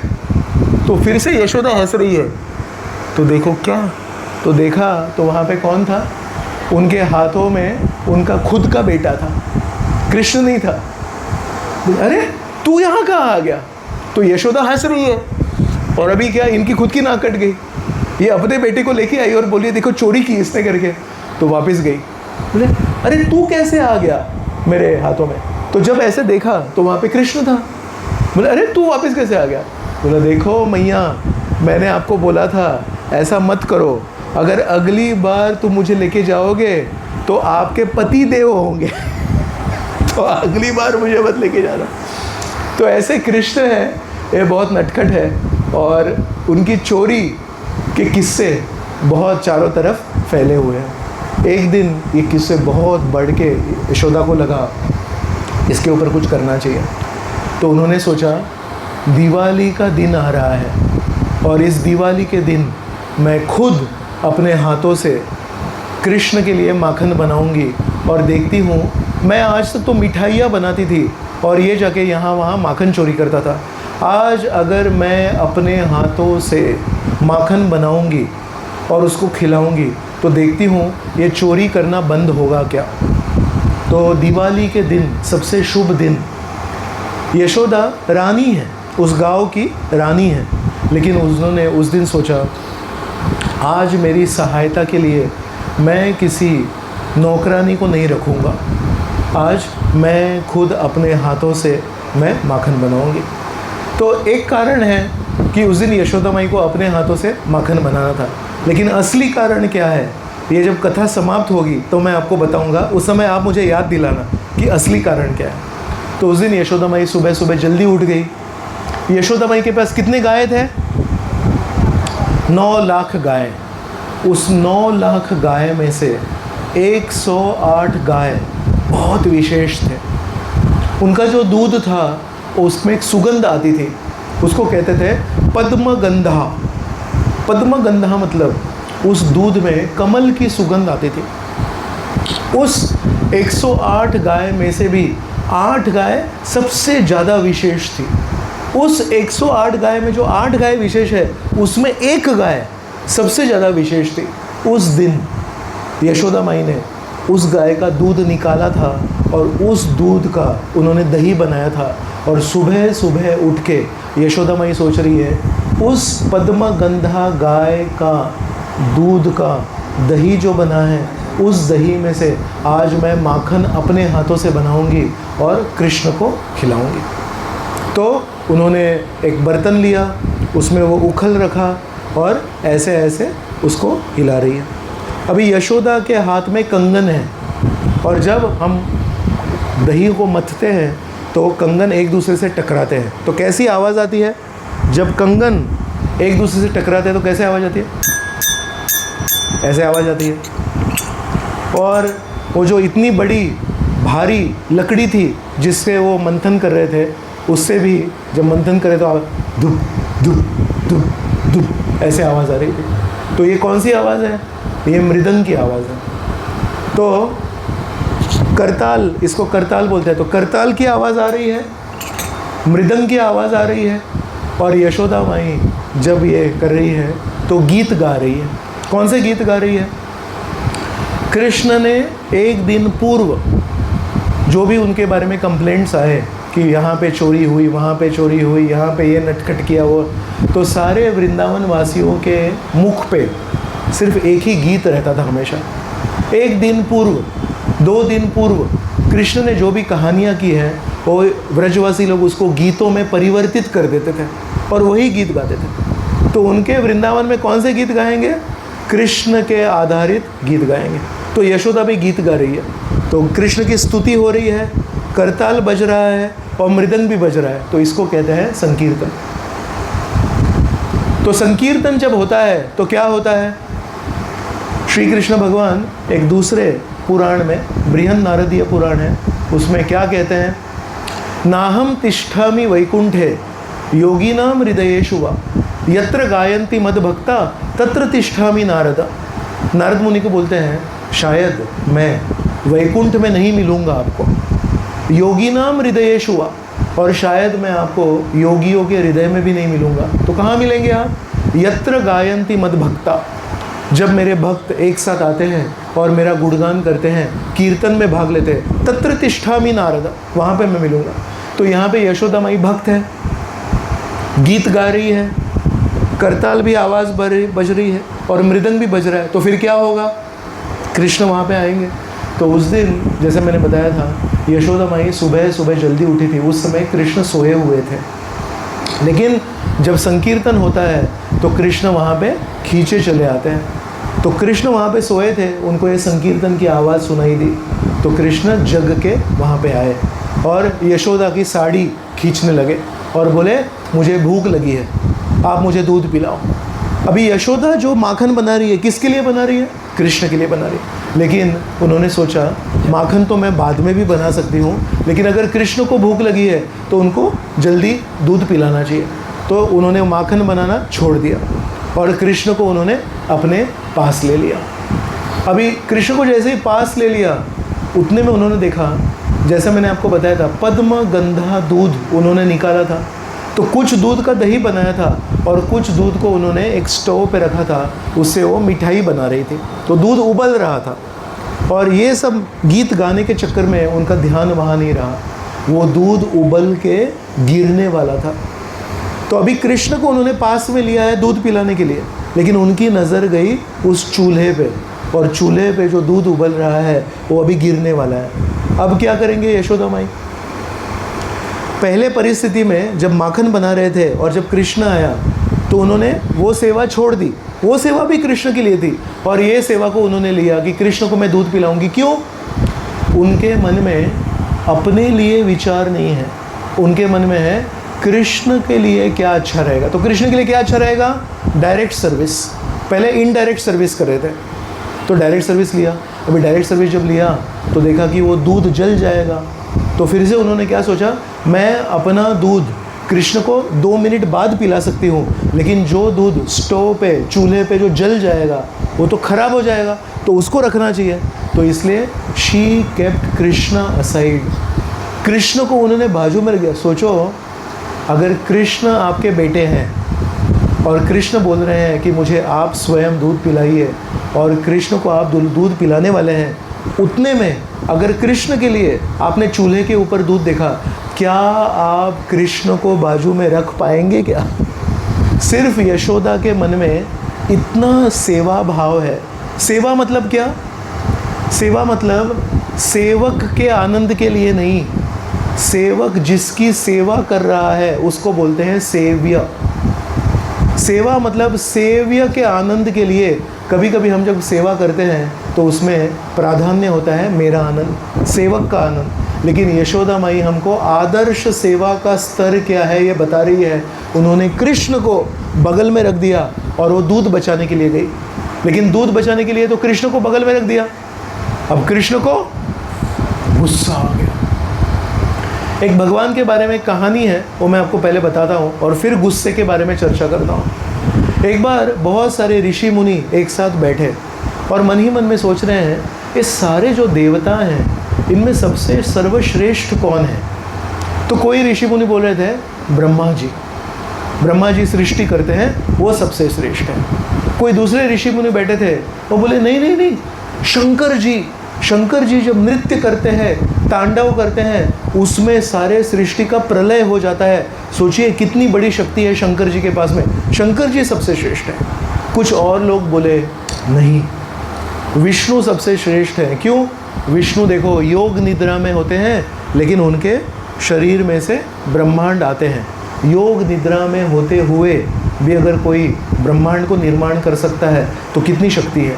तो कुछ कंक्लूजन नहीं हो रहा था, तो क्या करेंगे? तो उस समय वहाँ पे भृगु ऋषि थे। तो भृगु ऋषि बोले ठीक है, मैं थोड़ा जांच करता हूँ। क्या किया उन्होंने? पहले अपने पिताजी के पास गए, ब्रह्मा जी के पास गए। तो ब्रह्मा जी के सामने जब आए, उनका कर्तव्य था कि अपने पिताजी को थोड़ा नमस्कार करें, उनको कुछ आदर से कुछ अच्छे शब्द बोले। लेकिन भृगु ऋषि वहाँ पे जब आए, उन्होंने ब्रह्मा जी को नमस्कार भी नहीं किया और ब्रह्मा जी को 2 शब्द भी नहीं बोले। ब्रह्मा जी इतने संस्कृति में इतने अच्छे व्यक्ति हैं, ब्रह्मा जी को बहुत बुरा लगा और ब्रह्मा जी बोले अगर तुम मेरे बेटे नहीं होते तो शायद मैं तुम्हें शाप दे देता। इतनी भी तुमको तमीज़ नहीं है, इतनी भी संस्कृति नहीं है कि जब किसी बड़े व्यक्ति के सामने जाते हैं तो नमस्कार करते हैं और 2 शब्द अच्छे बोलते हैं। तो भृगु ऋषि बोले ठीक है, मैं चला जाता हूँ, और वहाँ से शंकर जी के पास गए। शंकर जी उनके भाई हैं। और जैसे ही शंकर जी ने उनको देखा, भृगु ऋषि को, दौड़ते हुए आए और बोले मैं आपको आलिंगन करना चाहता हूँ, जैसे एक भाई दूसरे भाई को आलिंगन करता है। जैसे ही शंकर जी ऐसे पास में आने लगे, भृगु ऋषि बोले रुक जाओ, तुम हमेशा स्मशान भूमि में रहते हो, तुम्हारा शरीर में हमेशा स्मशान की राख होती है, तुम हमेशा अपवित्र होते हो, मुझे तुम्हारी आलिंगन की ज़रूरत नहीं है। जब शंकर जी ने ऐसे सुना, अच्छा मैं अपवित्र हूँ, उन्होंने अपना त्रिशूल हाथ में ले लिया और बोले अगर तुम मेरे भाई नहीं होते तो आज मैं तुमको ख़त्म कर देता। और पार्वती बोलती है ये आपके भाई है, छोड़ दो इनको।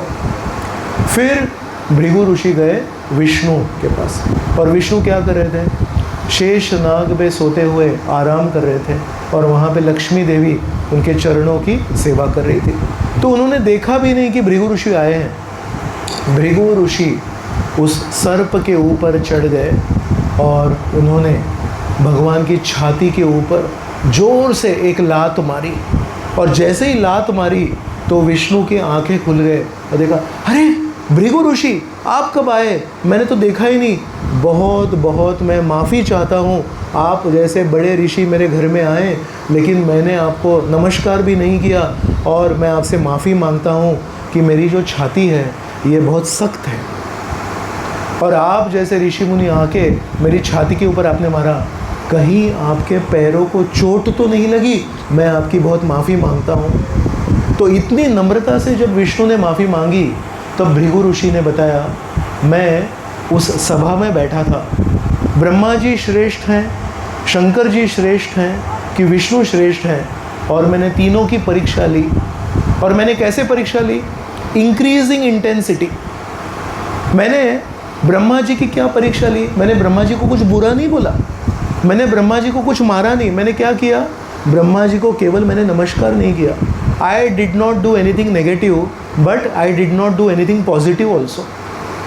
So not doing positive is also negative, but I did not do anything negative. मैंने उनके बारे में कुछ बुरा बोला नहीं, मैंने उनके लिए कुछ बुरा किया नहीं। उसी में ब्रह्मा जी इतने क्रोधित हो गए, मुझे मारने के लिए आए थे। जिसका अपने क्रोध के ऊपर वश नहीं है, हाउ ही इज़ ग्रेट। तो श्रील प्रभुपाद जी कृष्णा बुक में एक लाइन लिखते हैं, बोलते हैं the greatness of a person has to be estimated by his ability to tolerate provoking situations. कौन कितना महान है कैसे समझेगा? जब उत्तेजना करने वाली परिस्थिति आती है, उस समय वो व्यक्ति शांत रहता है, उसको तकलीफ नहीं होती है। That is the way you measure greatness of a person. तो भृगु ऋषि कहते हैं ब्रह्मा जी को तो मैंने कुछ किया नहीं, लेकिन वो मारने के लिए तैयार हो गए, और शंकर जी को केवल मैंने मुंह से बोला, अरे तुम अपवित्र हो, तुम स्मशान में रहते हो। क्या ये सच नहीं है? सच है, शंकर जी स्मशान में रहते हैं। तो मैंने सच कहा, उसके ऊपर इतने क्रोधित हो गए, मुझे मारने के लिए आ गए।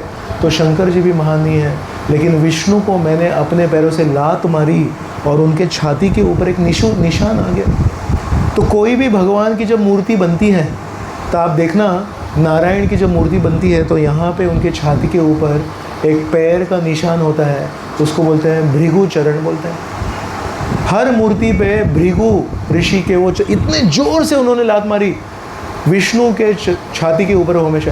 तो ये कौन है भगवान? जो क्रोध कभी आता नहीं है। वो भगवान कृष्ण के रूप में जब अब आए हैं और यशोदा ने उनको नीचे रखा है, उससे क्रोध हो गया उनको। तो हमको क्या समझना चाहिए? जब क्रोध आता है तो वो क्रोध क्यों आता है? हमारा स्वार्थ जब नहीं होता है, हमारे हिसाब से जब बात नहीं होती है, तब हमको क्रोध आता है। लेकिन भगवान को जब क्रोध आता है, वो क्यों आता है? वो लीला शक्ति द्वारा प्रेरित है। क्यों? यशोदा की परीक्षा लेना चाहते हैं। यशोदा, तुम स्वार्थ के लिए मुझे बगल में रखी हो कि मेरी सेवा करने के लिए तुम मुझे बगल में रखी हो? तो इसलिए उनको बहुत गुस्सा आ गया। तो उन्होंने कैसे गुस्सा प्रदर्शित किया? वहाँ पास में एक मटका रखा था और उस मटके में माखन रखा था। तो उस माखन, कौन सा माखन है ये? पद्मगंधा वाला माखन, बहुत ही रेयर माखन है। तो इनको जब गुस्सा आया तो क्या किया इन्होंने? एक पत्थर लिया और उस मटके को फोड़ दिया, और उसके अंदर जो माखन था वो सारा बह के बाहर आ गया। नुकसान। आपने मुझे बगल में रख दिया, मैं आपका नुकसान करूँगा। और वहाँ से कृष्ण चले गए। यशोदा उस दूध को बचाई, और दूध को बचाने के बाद में यहाँ पे आई, अरे कृष्ण को दूध पिलाना है ना मुझे, तो वहाँ पे आई। वहाँ पे देखा तो कृष्ण भी नहीं है, और वहाँ पे सब तहस नहस हो गया है। वहाँ पे वो जो माखन है जो उन्होंने इतनी मेहनत से बनाया है वो पूरा ज़मीन पे है। किसने किया ये सब? तो उनको पहले लगा कोई दूसरे प्राणी आए होंगे, कोई वानर आए होंगे, वो वानरों ने कुछ किया है। बोले बंदर तो कोई दिख नहीं रहा है, वानर तो कोई दिख नहीं रहा है। फिर उन्होंने ध्यान से देखा तो ज़मीन पे जो माखन था उसमें एक छोटे से बच्चे के कदम के निशान थे। ऐसा वो छोटा सा जो पैर था उसके निशान थे। और जब उन्होंने और ध्यान से देखा तो माखन में निशान थे, और फिर धीरे धीरे वो कदम बाहर जा रहे थे और माखन के निशान किसी दूसरे कमरे की तरफ जा रहे थे। तब उनको समझ में आ गया, है इतना सा, लेकिन आज तक सारी गोपियाँ मुझे बोलती थी सबसे नंबर 1 शरारती है और बहुत गुस्सा है, छोटा सा है लेकिन गुस्सा। आज मुझे समझ कितना गुस्सा है। तो उन जो कदम के जो चिन्ह है, निशान है, उनके पीछे पीछे पीछे पीछे यशोदा माई गई। और दूसरे कमरे में कृष्ण ने, जैसे गोपियों ने आज तक बताया था कैसे ये उखल वगैरह ले लेता है, चढ़ जाता है, हमको मालूम ही नहीं। वहाँ पे एक उखल ली थी कृष्ण ने, और उस उखल पे बैठ के उसने बहुत सारे वानरों को बुलाया था, और सबकी लाइन लगाई थी वानरों की, और एक एक वानर को बुला के अपने हाथों से वो पद्म गंधा माखन उस वानर को खिला रहा था। और यशोदा सोच रही क्या चल रहा है ये, इसके लिए मैंने क्या नहीं किया। एक दृष्टि से देखेंगे, देखो यशोदा कितनी निस्वार्थ है। एक रानी जिसके पास बहुत सारी दासियां हैं, वो अपने आप खुद सुबह जल्दी उठ के स्नान वगैरह करके अपने हाथों से कृष्ण की प्रसन्नता के लिए, ताकि उसका नाम जो पूरे गांव में खराब हो गया, चोर नंबर 1, तो यशोदा को लग रहा है बेचारा ये जब बड़ा होगा तो इसे शादी कौन करेगा। सारी लड़कियां बोलेंगी चोर से शादी नहीं करनी, उसका रेप्यूटेशन खराब हो जाएगा। उसका रेप्यूटेशन अच्छा होने के लिए मैं माखन बनाऊंगी। उसके लिए निस्वार्थ भावना से यशोदा माई सुबह जल्दी उठी है, कृष्ण के लिए सब कुछ कर रही है, कृष्ण के लिए संकीर्तन कर रही है। एक छोटी सी कुछ देरी हो गई, कृष्ण को इतना गुस्सा आया, वो माखन वानरों को खिला रहा है। तो कृष्ण उस दिन यशोदा माई को समझ में आ गया, इतने दिन मैं गोपियों के बातों को कभी सच नहीं मान रही थी, बहुत पहले ही मान लेना चाहिए था, बहुत देरी हो गई मेरे से। तो देख रही थी क्या कर रहा है ये। तो कृष्ण याद कर रहे थे, राम बन के मैं जब आया था ना तो इनसे बहुत सेवा करवाई मैंने। वो पूरा जो ब्रिज बनाया रामेश्वरम से लेके लंका तक, इन वानरों ने मेरी बहुत सेवा की, और उस समय मैं इनकी ज़्यादा सेवा कर नहीं पाया। तो उन सारे वानरों को कृष्ण ने कृष्ण लीला में बुलाया, और हर रोज़ उनको अपने हाथों से माखन खिलाते थे। लेकिन आज क्या हो गया, आज भी माखन खिला रहे हैं, लेकिन CID ऑफिसर इज हियर, और यशोदा माई पीछे ऐसे दबे पैरों से यशोदा माई पीछे से आई और देख रही है क्या चल रहा है करके। तो इनकी तो पीठ थी, कृष्ण की तो पीठ थी और खिला रहे, लेकिन किसकी आंखें थी उसकी तरफ? वानरों की आंखें थे।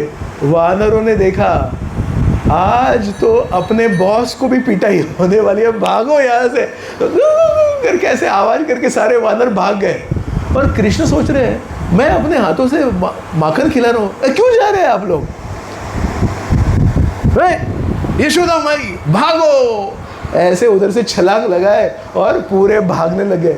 और यशोदा माई सोच रही है बहुत हो गया तेरा, आज तो तुझे डिसिप्लिन करते रहूँगी करके उन्होंने हाथ में एक छड़ी ले ली, और कृष्ण के पीछे यशोदा माई भाग रही है। ऊपर से देवता हैं, वो देख रहे हैं, और देवताओं को चक्कर आया।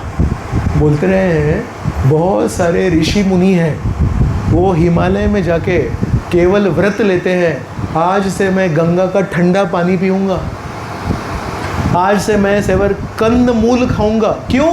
मुझे भगवान के दर्शन पाने हैं, परमात्मा के दर्शन पाने हैं हृदय में। ओ परमात्मा जिसके घर में रह रहा है, वो परमात्मा को भगा रहा है। सब लोग परमात्मा को बुलाते हैं और यशोदा माई परमात्मा को भगा रहे हैं, और वो परमात्मा भी बोल रहे हैं मैं कौन हूँ मालूम है क्या? नहीं, वो परमात्मा भी भाग रहा है डर के मारे। बोले ये क्या चल रहा है, ये कृष्ण ऐसा क्यों कर रहा है? लेकिन ऐसा क्यों कर रहे हैं कृष्ण? कृष्ण बताना चाहते हैं कि अगर कोई भक्त मेरे से जब रिश्ता रखते हैं तो मैं उस समय मैं भगवान हूँ, ये रिश्ता छोड़ देता हूँ। मैंने शुरुआत में क्या बताया? Krishna is a reciprocator. आप जैसा उसके साथ रिश्ता रखेंगे वैसा वो आपके साथ रिश्ता रखेंगे। तो ये कहानी कब हुई? ये मंथन करने की कहानी किस समय की है? दिन में सुबह की है। तो ये मैंने बताया सुबह जल्दी उठे थे यशोदा मैया ना, सूर्योदय के पहले उठे थे, और अभी सूर्योदय हो रहा है और उस समय ये सीन चल रहा है। कृष्ण भाग रहे हैं और यशोदा में उनके पीछे भाग रही है, और उनके सर के ऊपर जितने भी फूल थे वो सोच रहे हैं ये तो भगवान है, और भगवान को ये जो यशोदा माई है ये आज डरा रही है। बाद में अगर भगवान ने हमको पूछा क्या आप लोग क्या तमाशा देख रहे थे, मैं डरा हुआ था वो आप लोग सब देख रहे थे, उसके पहले अभी जंप करके भाग जाओ यहाँ से, तो सारे फूल गिरने लगे। बोले नहीं, बाद में कृष्ण के सामने हमारी पिटाई होगी। तो ऐसे कृष्ण भाग रहे हैं और कृष्ण के पीछे यशोदा माई भाग रही है। सुबह से लेके सूर्योदय से लेके सूर्यास्त तक यही चल रहा था। कृष्ण भाग रहे हैं, यशोदा माई भाग रही है, लेकिन यशोदा माई को थोड़ी ना भागने की आदत है। तो कुछ समय बाद यशोदा माई थक जाती थी तो रुक जाती थी, तो कृष्ण भी कुछ अंतर पे रुक जाते थे। चैन आया, फिर यशोदा माई उठ जाती थी, फिर यशोदा माई भागती थी, फिर कृष्ण भागते थे। ऐसे गोल गोल गोल गोल गोल गोल बहुत भगाया यशोदा माई को। और यशोदा माई क्यों उनके पीछे भाग रही है? यशोदा माई को उनको डिसिप्लिन करना है। यशोदा माई को उनको डिसिप्लिन क्यों करना है? ताकि उनका नाम जो खराब हुआ है वो अच्छा हो जाए। मतलब यशोदा सुबह जो उठी वो कृष्ण के लिए उठी। यशोदा ने पद्मगंधा दूध निकाला, कृष्ण के लिए निकाला। यशोदा ने माखन बनाना छोड़ दिया और कृष्ण को हाथ में लिया, क्यों? कृष्ण के लिए। और कृष्ण को छोड़ के वो दूध बचाने के लिए गए, वो भी कृष्ण के लिए। और आज सुबह से लेके शाम तक कृष्ण के पीछे भाग रही है उसको डिसिप्लिन करने के लिए। उसके पीछे फ़ायदा किसका है? यशोदा का है कि कृष्ण का है? कृष्ण का है। तो सोचो कितनी निस्वार्थ भावना से यशोदा अपना जीवन जी रही है। लेकिन सब लोग क्या सोच रहे हैं? देवता क्या सोच रहे हैं? हमारे भगवान विष्णु, उनके पीछे ये यशोदा भाग रही है और उनमें डर पैदा कर रही है। अरे यशोदा कौन है? लेकिन यशोदा कौन है? यशोदा पूरी तरह से हर एक क्षण निस्वार्थ भावना से जीवन जी रही है। ऐसा करते करते करते करते शाम हो गई, सूर्यास्त का समय हो गया और ये कुछ बस में आ नहीं रहा है। उस समय यशोदा माई बहुत थक गई और यशोदा माई के इस भाग पे, भाल बोलते हैं इसको, इस भाग पे पसीना आ गया। उस पसीने को देख के कृष्ण को लगा मेरी माँ मेरे से कितना प्रेम करती है, मेरा नाम खराब नहीं होए इसके लिए सुबह से शाम मेरी माँ भाग रही है और उनका पसीना छूट गया और पूरा उनका शरीर गीला हो गया। मतलब ये प्रेम का प्रतीक है। तो इस दुनिया में कभी कभी हमको लगता है किसी व्यक्ति के प्रति अगर हमारा प्रेम है तो कैसे बताएंगे? हम शब्दों से बताएंगे, मेरा तुम्हारे ऊपर बहुत प्रेम है। कॉलेज में अगर कोई लड़का किसी लड़की को बोलता है मेरा तुम्हारे ऊपर प्रेम है तो कैसे बताता है? मैं तुम्हारे लिए चांद तारे लाऊंगा। कौन से चांद और कौन सा तारा? वो कुछ नहीं ला सकता, वो बोलने की बात है। लेकिन हमको शास्त्रों में, भागवत में, रामायण में प्रेम की एक दूसरी परिभाषा मिलती है। प्रेम की परिभाषा है बोलना कम और काम ज़्यादा। जिसके प्रति हमको प्रेम है उस व्यक्ति के प्रति हम कितनी निस्वार्थ भावना से पूरा जीवन जी रहे हैं, ये प्रेम का असली प्रतीक है। तो यशोदा माई ने कृष्ण को बहुत कम बार बताया कि मेरा तुम्हारे ऊपर प्रेम है, लेकिन यशोदा माई अपने जीवन से बता रही है कि केवल आपका नाम ठीक हो इसलिए मैं सुबह से शाम, सुबह जल्दी उठ के केवल पूरा पसीना पसीना हो गई, लेकिन मैं छोड़ नहीं रही हूँ। अगर हमको प्रेम नहीं है ना तो हम एक दो बार प्रयत्न करते हैं, फिर बाद में बोलते हैं छोड़ो ना, अपने को क्या करना है, हम अपना काम करेंगे, उसको जो अपना करना है वो करने दो। लेकिन यशोदा मैंने ठान लिया है, आज मैं कृष्ण को डिसिप्लिन करके रहूँगी, उसका नाम जो खराब हुआ है उसको अच्छा करके रहूँगी। तो जब कृष्ण ने देखा इनके मन में मेरे लिए बहुत अच्छी भावना है, और केवल भावना नहीं है, इनका पूरा जीवन मेरे लिए समर्पित है, तब कृष्ण ने क्या किया, अपने आप को उन्होंने रोक दिया और यशोदा माई के सामने भागे नहीं। फिर यशोदा माई ने उनके दोनों हाथ पकड़े, और पहले उनके मन में आया कि चोरी कैसे करते हैं, हाथ से करते हैं, तो पहले इनके दोनों हाथों को बांधूंगी। लेकिन हाथों को बांधना ना बहुत बुरा लगता है। जैसे मालूम है कोई क्रिमिनल होता है, पुलिस कैसे पकड़ता है मालूम है, चोर को हाथ से पकड़ता है। तो यशोदा माई सोची है ये क्रिमिनल, है ये चोर। लेकिन जिस तरह से पुलिस सब चोर लोगों को बांधती है वैसे नहीं बांध सकती मैं। मेरा मकसद ये नहीं है कि इसका नाम खराब होना चाहिए, मेरा मकसद क्या है, इसका नाम अच्छा होना चाहिए। तो इसके हाथों को नहीं बांधूंगी। एक काम करती हूँ, ये जब माखन खिला रहा था वानरों को, उसके साथ में एक साथी था। कौन था साथी? उखल। उखल के ऊपर बैठ के, तो ये दो साथी है ना, ये दोनों साथी को मैं सजा दूंगी। तो एक रस्सी लेती हूँ और इसको अपनी कमर से उस उखल को बांध देती हूँ, तो डिसिप्लिन भी हो गया, लेकिन इसका नाम खराब नहीं होगा। देखो इसकी माँ ने चोर की तरह इसके हाथ बांध दिए। एक हिंदी फिल्म है, उसमें एक व्यक्ति के हाथ के ऊपर लिख दिया, है ना, तो कितने सालों बाद सूरत है, पहले देखो मेरे हाथ। तो यशोदा माई सोच रही इसके हाथों को बांधेंगे तो इसका नाम खराब हो गया, वो नहीं करूँगी मैं। तो एक उन्होंने डोर ली। बछड़ों को बांधने के लिए जो डोर होती है, जो गाय को बांधने के लिए डोर होती है, वो नहीं ली उन्होंने। कितनी यशोदा माई कितनी सेंसिटिव है। गाय जो बड़ा शरीर है उसको बांधने के लिए मोटी डोर होती है, और बछड़े छोटे होते हैं उनको बांधने के लिए कोमल डोर होती है। तो उन्होंने कोमल डोर ली और ऐसे उन्होंने उस उखल के उस तरफ से ली डोर, और इनके पेट के आगे वो जब आई, उनको बहुत आश्चर्य हुआ। दिखने में वो डोर बहुत लंबी लग रही थी, लेकिन जब उनके पेट के सामने आई तो 2 उंगली कम थी। ऐसे कैसे हो गया? इतने सारे बछड़े मैं बांधती हूँ, कभी कम नहीं पड़ी। उन्होंने और डोर ली, उसको जोड़ दिया, फिर से ऐसे करके बांधने गए, फिर से 2 उंगली कम, इतनी कम हो गई डोर। अरे पिछले बार भी 2 ही उंगली कम थी, इस बार भी 2 ही उंगली कम है, चलो और डोर लेके आओ। ऐसे करते करते यशोदा माई ने अपने घर में जितनी भी डोर थे, कभी कभी हम कोई फेस्टिवल होता है तो मालूम है ऐसे फूलों के गजरा लगाते हैं, डेकोरेशन करते हैं। उस दिन यशोदा के घर में डोर का फेस्टिवल हो गया। सब डोर ऑल रोप्स, और इतने सारे डोर को जोड़ जोड़ के यशोदा माई ऐसे कर रही है, और वो 2 उंगली कम। तो क्यों 2 उंगली कम? अगर कृष्ण को हमको बांधना है तो 2 चीज़ें चाहिए। एक है हमारे प्रयास, और दूसरा है कृष्ण की सम्मति। कृष्ण को एक्सेप्ट होना चाहिए ना कि ये अच्छा भक्त है और इसके प्रेम से मैं बंधूंगा। कृष्ण को और कोई ऐसे बांध नहीं सकता है। कृष्ण की लीला में एक जब 18वीं बार जरासंध ने मथुरा नगरी के ऊपर आक्रमण किया, तो कृष्ण ने बलराम को बोला तुम जरासंध से फाइट करो, और यहाँ पे काल यवन नाम का एक व्यक्ति आया था, बोला मैं उससे थोड़ा डील करता हूँ। और वो काल यवन सामने खड़ा था। कृष्ण रथ के ऊपर से नीचे उतरे और वो काल यवन के बगल में से ऐसे गए। तो काल यवन को समझ में ही नहीं आया, अरे मैं तो युद्ध के लिए ललकार रहा था, ये कहाँ जा रहा है? बोले रुको, कृष्ण कहाँ जा रहा है, वो रुको। और कृष्ण जैसे हम लोग पार्क में कैसे चलते हैं, एकदम आसानी से, एकदम धीरे से चलते हैं, वैसे कृष्ण चलते हुए जा रहे थे। और पीछे से काल यवन, एक क्षत्रिय था, वो मारने के लिए आया था कृष्ण को। वो दौड़ रहा है, कृष्ण रुको रुको, पकड़ो पकड़ो, कृष्ण को पकड़ो। पकड़ नहीं पाया वो। कृष्ण एकदम आसानी से ऐसे टहल टहल के चल रहे थे, और ये काल यवन दौड़ के चल रहा था, लेकिन वो कृष्ण को पकड़ नहीं पाया। क्यों?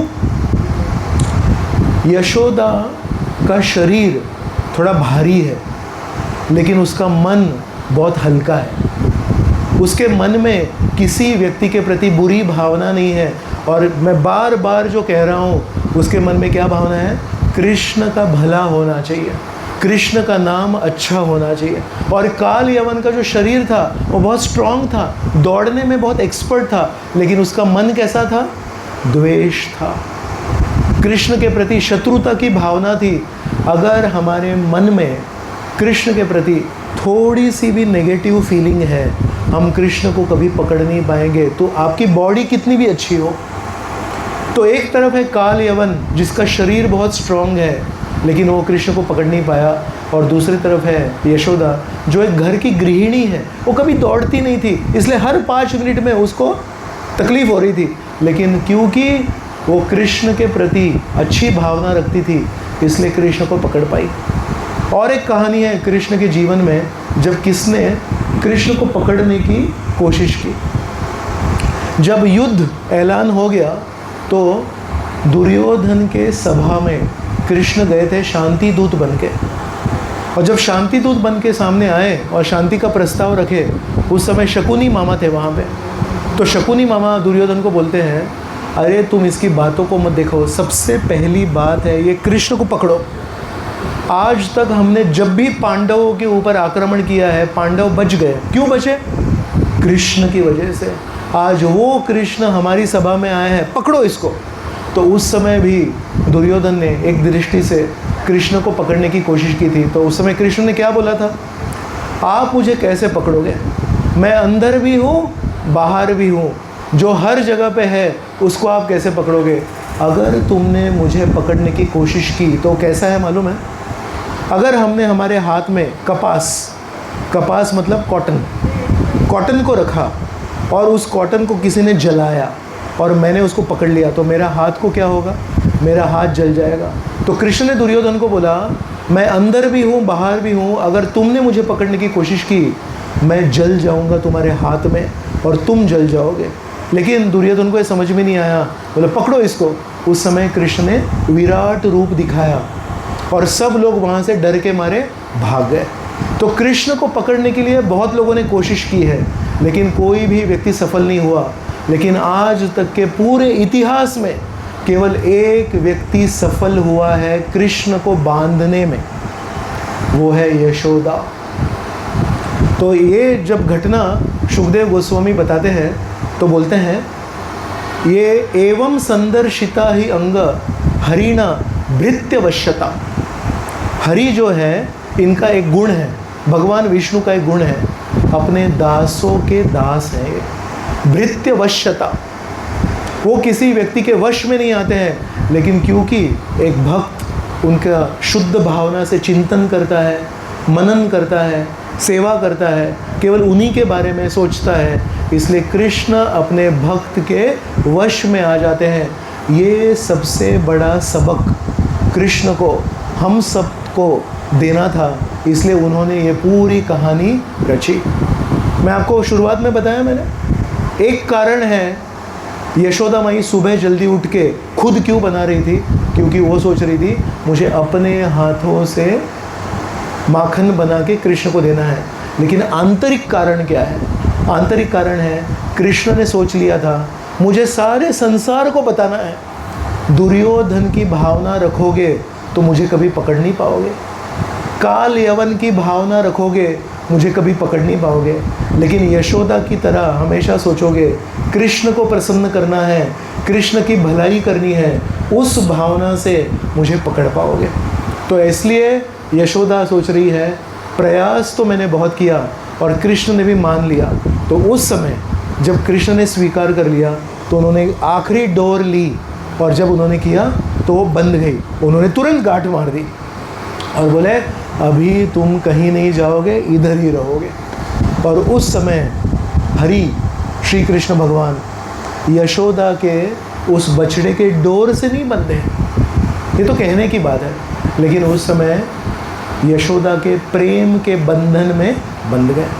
और ये लीला जो है ये हुई कार्तिक महीने में, और जैसे मैंने शुरुआत में कहा दिवाली के दिन हुई, तो इसलिए उस पूरे महीने को एक महीना कहते हैं, उसको बोलते हैं दामोदर मास।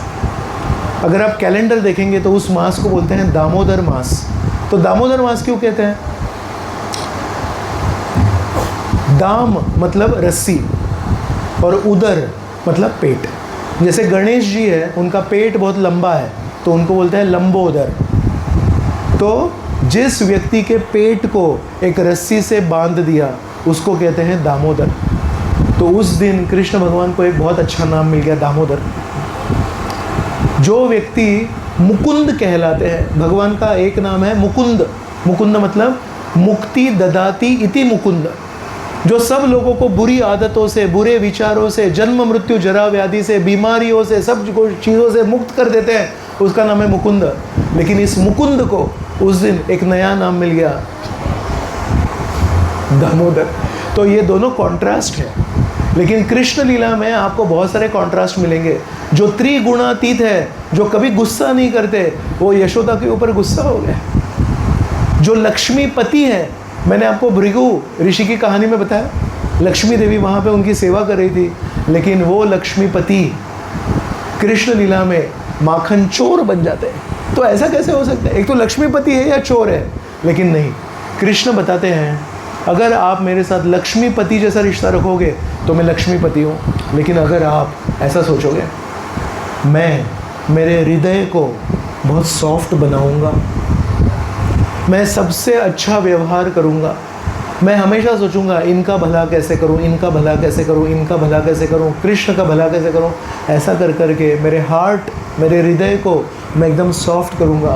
तो एक दिन कृष्ण हमारे सॉफ्ट नरम हृदय को भी आके चोरी कर सकते हैं। तो ये हमको बताने के लिए, और मैं अपने भक्तों के वश में कैसे आता हूँ, ये सबसे बड़ा हमको सबक देने के लिए कृष्ण ने ये दामोदर लीला पूरी आयोजित की। तो इसलिए आज हम सब भगवान को प्रार्थना कर सकते हैं कि हे भगवान, आपको बहुत लोगों ने पकड़ने की कोशिश की, लेकिन आप किसी के पकड़ में नहीं आए। लेकिन यशोदा के प्रेम के जाल में आप बहुत जल्दी ही फंस गए। तो बार बार आपकी लीलाओं में आप बताते हैं, आपसे जो प्रेम करते हैं उनको आप भी प्रेम करते हैं। अगर कोई नदी है, उस नदी में हमेशा, इस जगत में जो नदी है, उस नदी में हमेशा प्रवाह एक दिशा में होता है, बराबर है?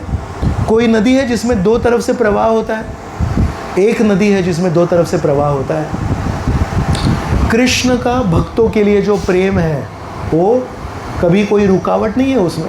अगर भगवान आपसे प्रेम करेंगे तो कोई उस पर रुकावट आ सकती है क्या? तो वो एक प्रेम की नदी है जो हमेशा भगवान से भक्तों के प्रति बहती है। और उसी नदी में और एक प्रवाह भी है, वो कौन सा है मालूम है? भक्त भी उतनी ही आतुरता से भगवान से प्रेम करते हैं। और जब भक्त भगवान से प्रेम करते हैं, क्या उसमें कोई रुकावट आ सकती है? तो गंगा नदी में एक ही दिशा है प्रवाह की और कोई रुकावट नहीं आ सकती, गंगा का पानी बहते रहता है। लेकिन भगवान से प्रेम करने की जो नदी है, उस नदी में दो प्रवाह हैं। एक प्रवाह है भगवान से भक्तों के प्रति जो प्रेम जा रहा है उसका प्रवाह, बहुत तेज प्रवाह है, उसको रोक नहीं सकते आप। लेकिन उसी नदी में, प्रेम की नदी में और एक प्रवाह है, भक्त भी भगवान को ऐसा प्रेम करते हैं, छोड़ते नहीं हैं। बोलते हैं मेरे जीवन में कोई भी कठिनाई आ जाए, मेरे जीवन में कोई भी बीमारी आ जाए, मेरे जीवन में मेरे कोई भी हालात हो जाए, मेरे जीवन में भिखारी बन जाऊं मैं। बलि महाराज का सब कुछ छिन गया, लेकिन बलि महाराज ने कैंकर्यम नहीं छोड़ा, शरणागति नहीं छोड़ी। इसलिए विष्णु भक्तों को जितनी आतुरता से प्रेम करते हैं, उतनी ही आतुरता से भक्त भी विष्णु को प्रेम करते हैं। और ये एक ही नदी है जिस नदी में एक ही समय पे दो प्रवाह चलते हैं एट द सेम टाइम। और एक ही नदी में जब दो प्रवाह चलते हैं तो क्या होता है? वहाँ पे व्हर्लपूल बनता है। वो पानी समझ में नहीं आता कैसे, यहाँ से भी पानी आ रहा है, यहाँ से भी पानी आ रहा है, वो ऐसा पूरा वहाँ पे भंवरा बनता है। तो जहाँ भी भक्त और भगवान के बीच में प्रेम होता है, वहाँ पे भंवरा बनता है। और भंवरे में अगर कोई फंस गया तो क्या होता है? वो नीचे खींचा चला जाता है। इसलिए जो भी कृष्ण से प्रामाणिकता से प्रेम करते हैं, वो कृष्ण के प्रेम के भंवरे में फंस जाते हैं और कभी आप बाहर नहीं निकल सकते। जो एक बार कृष्ण के सामने प्रेम में फंस गया, वो जिंदगी भर के लिए फंस गया। आप उस भंवरे में से कभी निकल नहीं पाएंगे। बोलो श्री कृष्ण भगवान की। तो आज हमने चर्चा की, कल हमने चर्चा की कि श्रीमद् भागवत कैसे आया इस जगत में, और श्री कृष्ण भगवान कैसे आए इस जगत में। और आज हमने चर्चा की कि ये कृष्ण भगवान जब इस जगत में आए तो उन्होंने लोगों को केवल अपने प्रेम से बांधा नहीं, भक्तों को भी उन्होंने हक दिया, आप भी मुझे बांधो और सबको बताओ। कार्तिक मास में, दामोदर मास में हर भक्त के घर में वो एक चित्र होता है कि यशोदा ने कृष्ण को बांध दिया, तो सारे भक्त पूरी दुनिया में बता रहे हैं क्या आपको भगवान को बांधना है, क्या भगवान को बांधना चाहते हैं। तो सब लोग बोलेंगे अरे भगवान को कैसे बांध सकते हैं, भगवान ने तो हमको बांधा है। तो नहीं, कृष्ण लीला में ये मुमकिन है। कृष्ण बोल रहे हैं मैं आपके हृदय में अगर प्रेम होगा तो आपके हृदय में मैं बंधने के लिए तैयार हूँ। मैं मुकुंद हूँ लेकिन दामोदर भी हूँ। तो ये कृष्ण लीला की एक विशेष मिठास है, ये जो माधुर्य है ये कृष्ण लीला में आपको मिलेगा। तो कल तीसरे दिन हम चर्चा करेंगे इस मिठास को एक व्यक्ति समझ नहीं पाए। एक व्यक्ति है, वो कौन है वो कल हम देखेंगे। उन्होंने देखा, ये मिठास को देखा, लेकिन मिठास को देख के उनको समझाने वाला कोई नहीं था, तो पूरी तरह से भ्रमित हो गए। तो जब ये व्यक्ति वहाँ पे आए और उन्होंने ये मिठास वाली लीला को देखा और भ्रमित हो गए, तो उनके जीवन में क्या हुआ और उनके द्वारा श्री कृष्ण भगवान हमको क्या सीख देना चाहते हैं वो हम कल देखेंगे। तो कल 6:30 बजे हम वापस यहाँ पे मिलेंगे। बहुत बहुत धन्यवाद। बोलो श्री कृष्ण भगवान की जय। जय श्रीमद् भागवत महापुराण की जय। अनंत कोटि वैष्णव वृंद की जय।